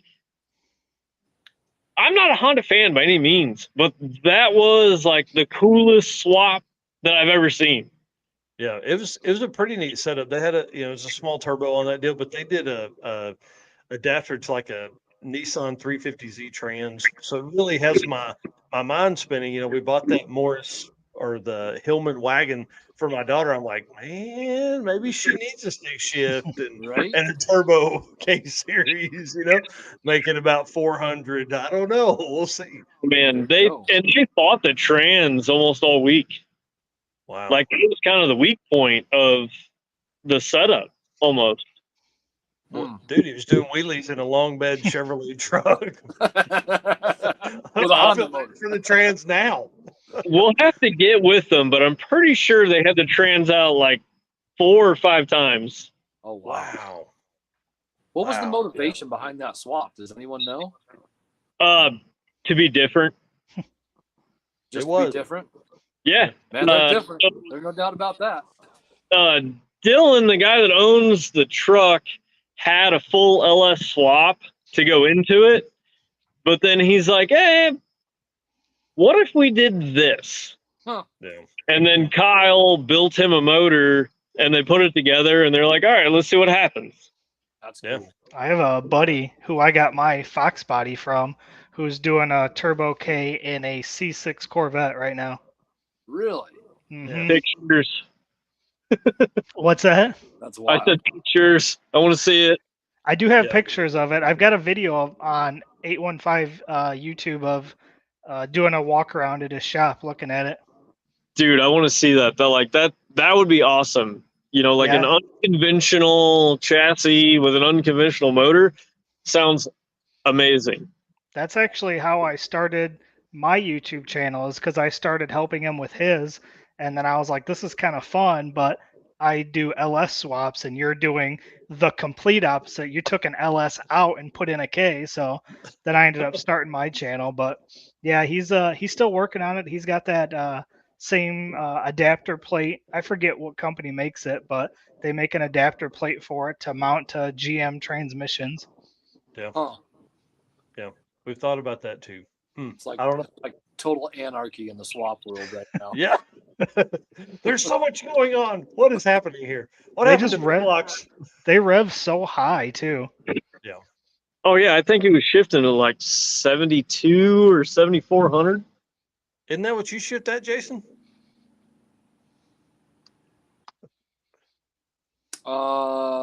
Yeah, actually we're shifting right around 76. On that 200-mile-an-hour pass, I think we came across the line about $8,000. Wow. In a big block, dude. On a That's big so block cool. Chevy. Yeah. That's so Some cool. RPM, that's for sure. Yeah. Well, guys, we've got to get back to it. I want to say thank you both for coming in here. Jason, congratulations for all your Hey, personal thank you. bests and winning and dude, I mean you and Tom McGill are the only folks that have been 3 times fastest overall at a race week or Rocky Mountain event. So that's pretty cool, man. Cool stats, Michael. That's for sure. Yeah. Well, I don't know about that, but it's pretty neat that, No, that I think we get to call you friend and that you're one of those dudes that's done it. So appreciate you guys. yeah. All right, man. Thanks. Maybe So we'll much. see you in South Carolina. Oh, you threatened me, bud. Bet you won't. Scotty, thanks a bunch, dude. Appreciate it, man. Get back to work. We're going to cover some. I pulled you some down.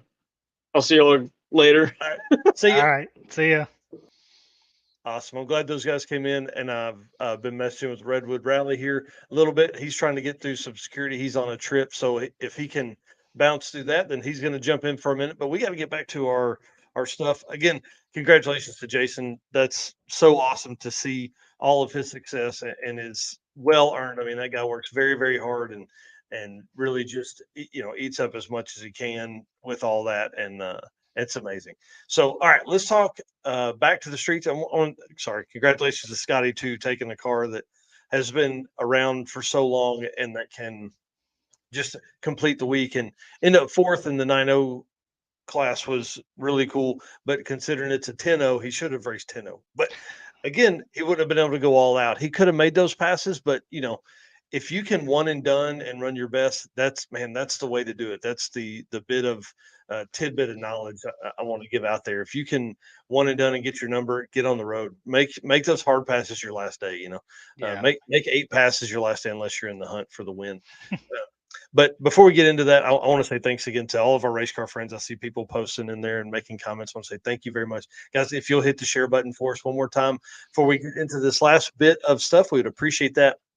Yeah, we can't do this without you guys motivating us. It's really cool to see all the comments and people thinking about stuff that we hadn't even thought of, as we go into these stats for the year and all the list updates and things like that. Any extra motivation is always welcomed. And again, thanks to our sponsors, Summit Racing, Molly Motorsports, Howard's Cams, Sweet Patina, and Racing Junk Classifieds. It's so cool to see people getting in behind this that are behind events, but also behind us and spreading the word in the news. We're, like I've said since the beginning, we're taking Drag-N-Drive mainstream. I'm going to talk about Drag-N-Drive until people are excited as I am about it, or they're gonna block me. So, anyways, let's get back to the streets again. Congratulations to the winners of Back to the Streets. Sean Fensler in hard tire in his Turbo LS Colorado. Dave McKenna in the True Street. Thank you for letting me ride with you. That was a really cool experience. Matt Walter won the stick shift in his naturally aspirated 3rd gen Camaro. That was really cool. And then Austin Sanchez in his Turbo LS 3rd gen Camaro won small tire. And then after the event was over, so that was the Drag-N-Drive portion of the event. Since he had the track for so long that day, Matt also ran a small tire no prep shootout, which is really cool. It's like, I don't know if there was anything that was set up for like car rules, but I don't feel like there was with the mix of cars that were there. So we were still back at the track, which is really neat because we were already set up. There were Matt made the entry to the small tire shootout free for the racers of the Drag-N-Drive, which I thought was really neat. And that allowed them to, have a little bit of a leg up on the racers that were coming in because there were no test passes other than what you had done in your eliminations earlier in the day for the Drag-N-Drive group. So they at least had data or a feeling of the road, And so we're back at the track. It's no prep again. Nobody, it was pour your own puddle. Sorry, it wasn't no prep. It was pour your own puddle, which again was a new experience for me. Guys running around splashing puddles under the car. Stripper glitter was donated. They donated a gallon for each lane, which is really cool for the event. So that was neat. And then there was just a lot of different kind of cars there. I mean, obviously everything's on a small tire, 25, 10, 5, 28, 10, 5, no W, that kind of stuff. But there was a Ford Falcon with no front end on it, which was really cool. There was brand new builds there's like a S10 with a twin turbo LS setup in it that Matt Walter ended up beating in the first round, which is really cool to see that because Matt should have never beat that guy. I mean, that car should way outdo him, but it didn't, and that's why no prep is so good because Matt had some practice on that day. And stick shift in a car takes down a twin turbo auto S10 was pretty neat. I'm working on the video for that. I want to, it's really back burner stuff to what we typically do. So, I'm going to work drag week and then I'll be able to break down some more back to the streets videos and talk a little more in depth. I was really trying to get through at least the content that I had for that event before I got to race week. So I'm going to go back through and talk through some of that stuff and everything like that.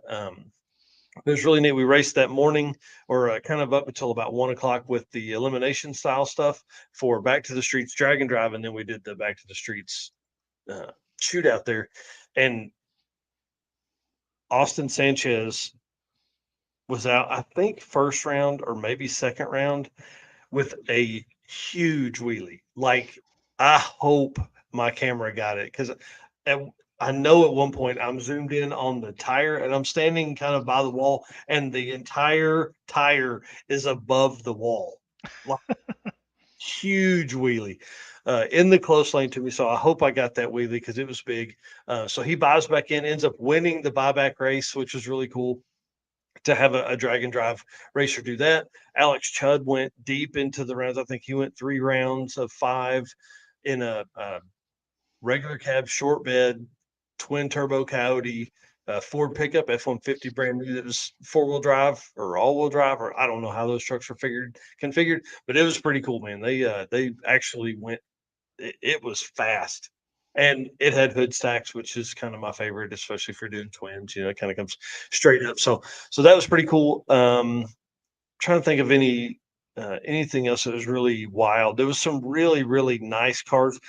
Michael Borgren in the Volvo was there. That was pretty neat to see him. I hadn't seen him all year, and to get to hang out with him. I guess I saw him at drag or at Sick Week, but to see him and to get to hang out, he's got the new huge wing on the back of that Volvo. Like I don't know, it's another 2.5, 3 feet off the back of the car. So that was cool to see him. I think he went out second round. And so Drag-N-Drive cars are taking over, man. They were running around a bunch of that other stuff. So let's move on to race week content because that was the most recent one. That's the one that's kind of in my brain still.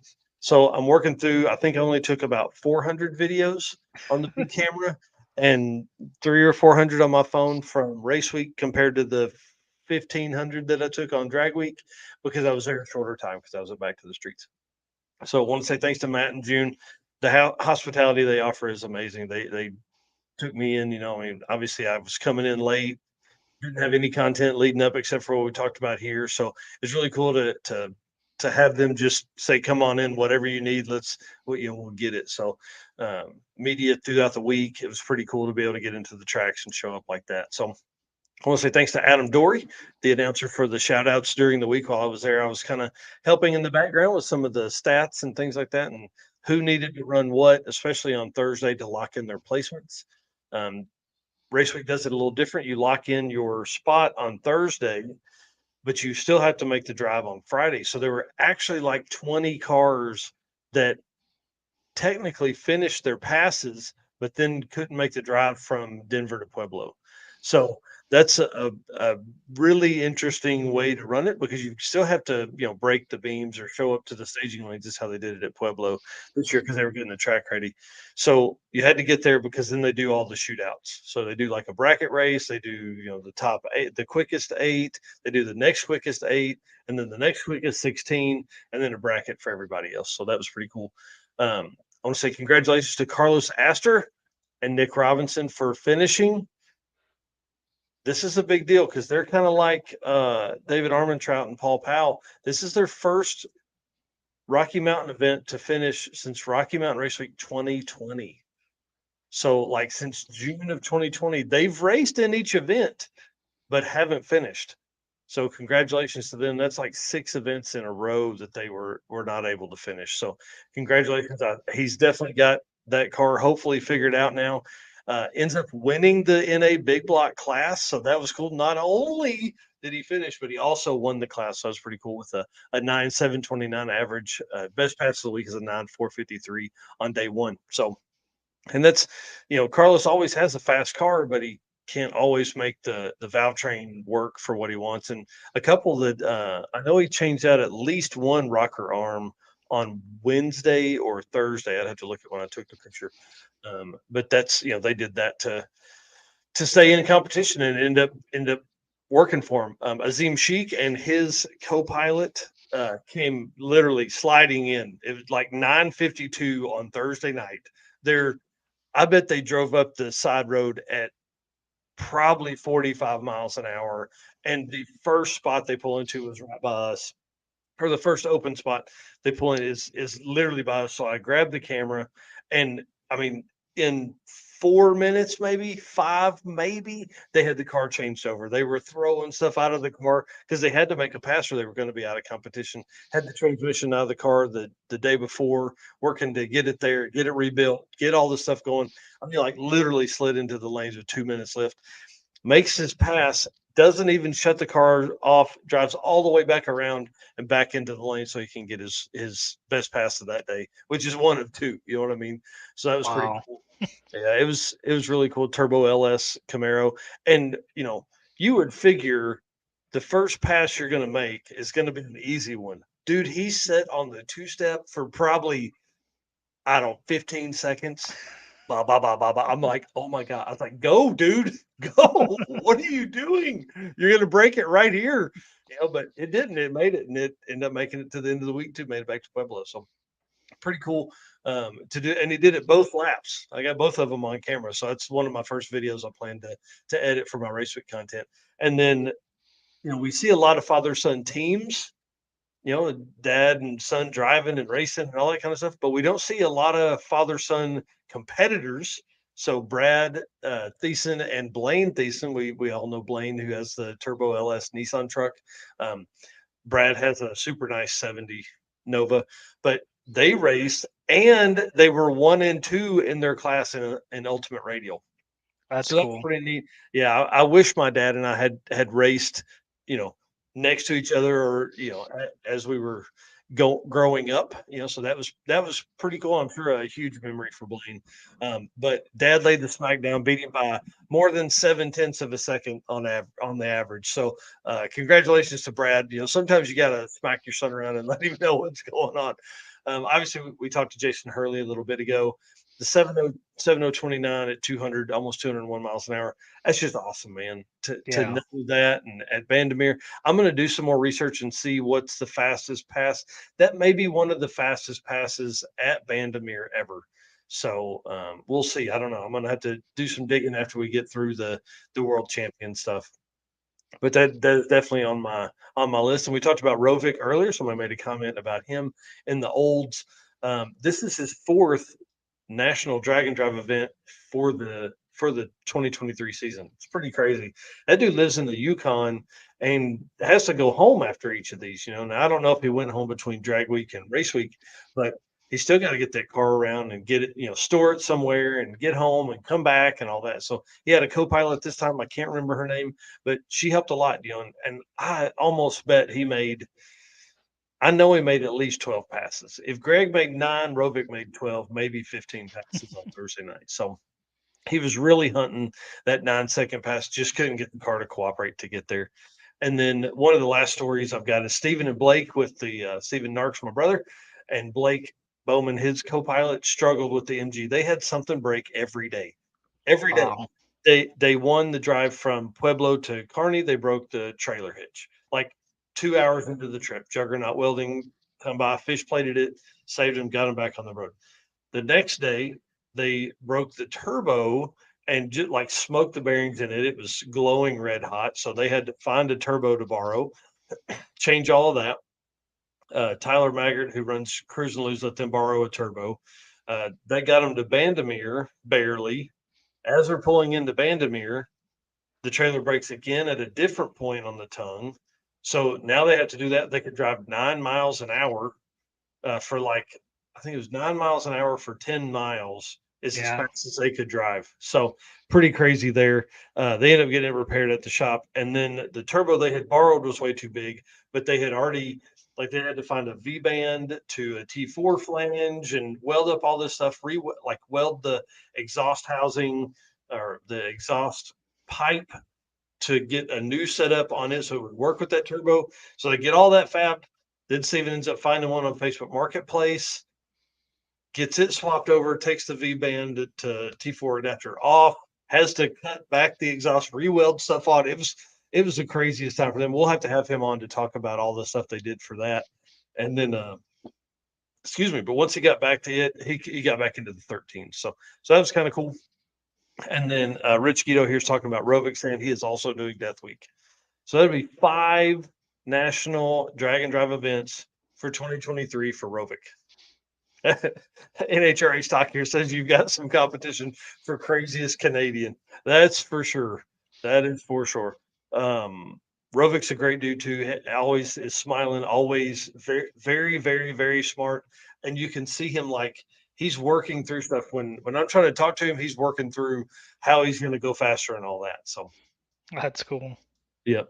And then I want to say thanks to Greg Jones for letting me ride from Denver to Pueblo with him. That was really cool. And the Nova made amazing foreground shots with all the mountains in the back. So there was one point where I wasn't even taking pictures because it was so pretty. Like, God, dude, Colorado was amazing. It was really cool. The one album was almost all pictures of scenery. Yeah. Yep. Yeah. I can't wait to see Chris Story's photos and Jesse Fox. Jesse Fox had a spot set up. We come around this, I don't know, I want to say mountainside. It was really like probably a huge hill, but more of a mountainside, right? So you kind of come around and it literally opens up into everything. Like there's just this huge flat valley area that was amazing to see. And here's Jesse Fox set up right down there at the bottom. I mean, it was really cool. And then Roadrunner Media was down the road a little bit from him. So I know there's going to be a ton of photos that are going to come from Race Week this year that, of stuff we've never seen. There was, like I said, a lot of racers that had never been to the Rocky Mountains that just do Race Week like we do, that's typically Oklahoma, Kansas, Texas, So it's pretty cool. And then Rocky Mountain is obviously again coming to this part of the country, I guess, for 2024. And then, back on Greg, he finished second in the 12.0 index. And on the last day, ran the 12.002 to lock in his spot on Thursday night. So, and he said he made 9 passes. So, wow. yeah, it was pretty crazy. We had a couple really neat route stops. The one where I took the picture with my shirt off, that was a good one. That was a cool one. That was in Fairplay, Colorado, which is South Park. So looks like I got a message here from Redwood Rally. Not going to be able to make it. The airport is not cooperating. So they'll be on next week. We'll talk to them next week to keep up all this, because we definitely have to get a recap of that. Maybe have one of their racers on. A lot of new racers in the Redwood Rally event this year. I think probably like 7 or 8 that were repeat race, like Drag-N-Drive racers, and so the rest of them are going to be all new. So it's really cool to see, the West Coast get some love and get all these new racers into that. So Well, I definitely got to say you killed it with the photos. That was a lot of fun editing those photos that you took. You got pretty creative on some of them, so Yeah. well, definitely a good job on that. That was a lot of fun for me being here at home, not Yeah. being there, and actually being able to help with something and kind of seeing all those pictures before they got posted was a lot of fun. Well, and it was really cool for you to have you doing that because then I didn't have to worry about any of the extra stuff. So Jason Harris says, don't forget about the Narcs and story photo at the Buffalo Bill Museum. Yeah, so can is that in the album? Because this is a great story. So we're cruising around with the we're walking around the Buffalo Bill Museum, and in for the bathrooms, it literally it's like this arrow at the ground. So I'm gonna pull up in the photos here and see if we can see if we've I got it. don't know if I remember seeing that photo. Do you remember it getting posted? I don't remember. What day would that have been? It doesn't look like it's in here, but it was great. So let me jump over. Let me see if it's in.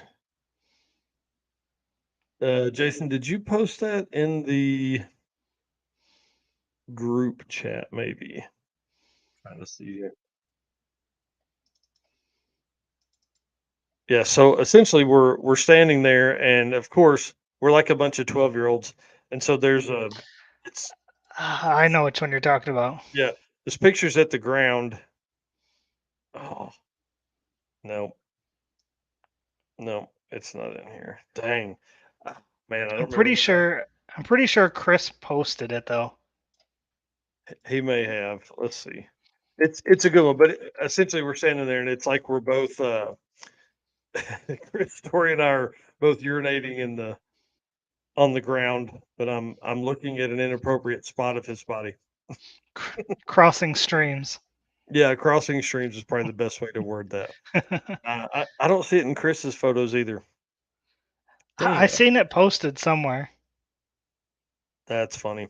It's probably on the Rocky Mountain Race Weekers page. But yeah, we need to go back and it's posted on the Meltdown Firebird page. So guys, if you're not following the Meltdown Firebird, you need to do that on Facebook because that also helps Jason with future sponsorships. We need that for him as many as we can get, because we want to see him keep up his domination.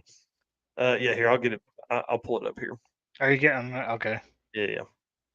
'Cause there's another good one in here too. Sorry, almost there, guys. So again, this is Chris Story and I standing there at the. Now the bathroom, what you don't know is like to your right, but when you turn the corner, you don't see that, right? So you just see the in there, but you can also see. Uh, I'm looking inappropriately at something of his. Not really, not really. But this is a great story here too. Jesse Fox had struggles in the Volvo, which is not something new to Jesse Fox. We usually have to fix something during a trip, which is I mean, it's the way you live as a nomad. Most of the time he's traveling 25, 30,000 miles a year in this whole in Benny the Volvo. 3G videos, his YouTube channel as well. But this one here, thank you to Juggernaut Welding, which you can see in the background there. They actually had a cooler with all of the ice melted, and we used that to literally fill up the water in Jesse's car. It had no water in it, so we had to use the cooler because we were out of bottled water to try and get down the hill. So this is actually at Red Rocks. If you haven't been there, it's beautiful. What is right in front of us is another hill. If you go over that hill is Bandamere. So it's pretty crazy that Bandamere sells because of all the stuff, but Red Rocks, nope, didn't sell Red Rocks. Anyways. But yeah, we filled it up with that, and I want to say thanks to Juggernaut Welding for having that on there as well. That was really cool to do that and hang out with them. And I actually was talking to them about their YouTube channel, so they're going to start pushing that a lot harder. And I rode his kids, who are the ones that are running the channel for them.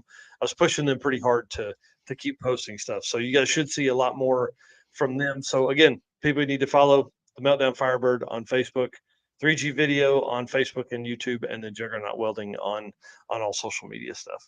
So cool. Well, with Redwood Rally not coming on tonight, I think it's probably the show, right? I think so. I think we covered just about everything.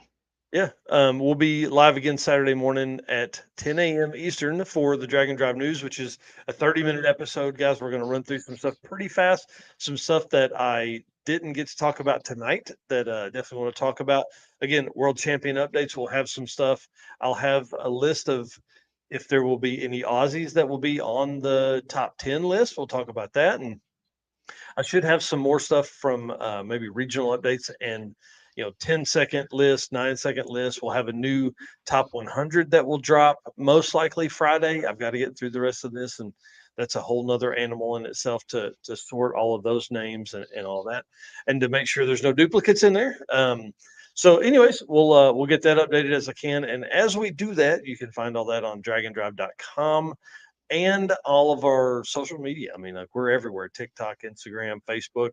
And for the folks that are still watching, I just want you to know we crossed 91,000 followers across all social medias this week, which is pretty amazing to me that there's 91,000 people out there in the world that care about what we want to put out. And we'll say thank you to them. And we've had some big pushes in videos lately, and we'll talk about some of that on some of our successes. Obviously Eric's success with being a top percentage content creator on Facebook's a huge deal, dude. So that's pretty awesome. We'll talk about kind of some strategy around that and cram all that into 30 minutes, and then I'm going to go take off and go watch the streetcar shootout put on by 301 Streetcars at Mocan Dragway on Saturday. All right. Hey, and you should take some good photos while you're there, because Yeah. we'll get more photos posted. Yes. Yep. And there's a lot of Drag-N-Drive racers that are there. 301's a huge Drag-N-Drive family. So pretty cool. All right, guys. We'll see you soon. Bye. See ya.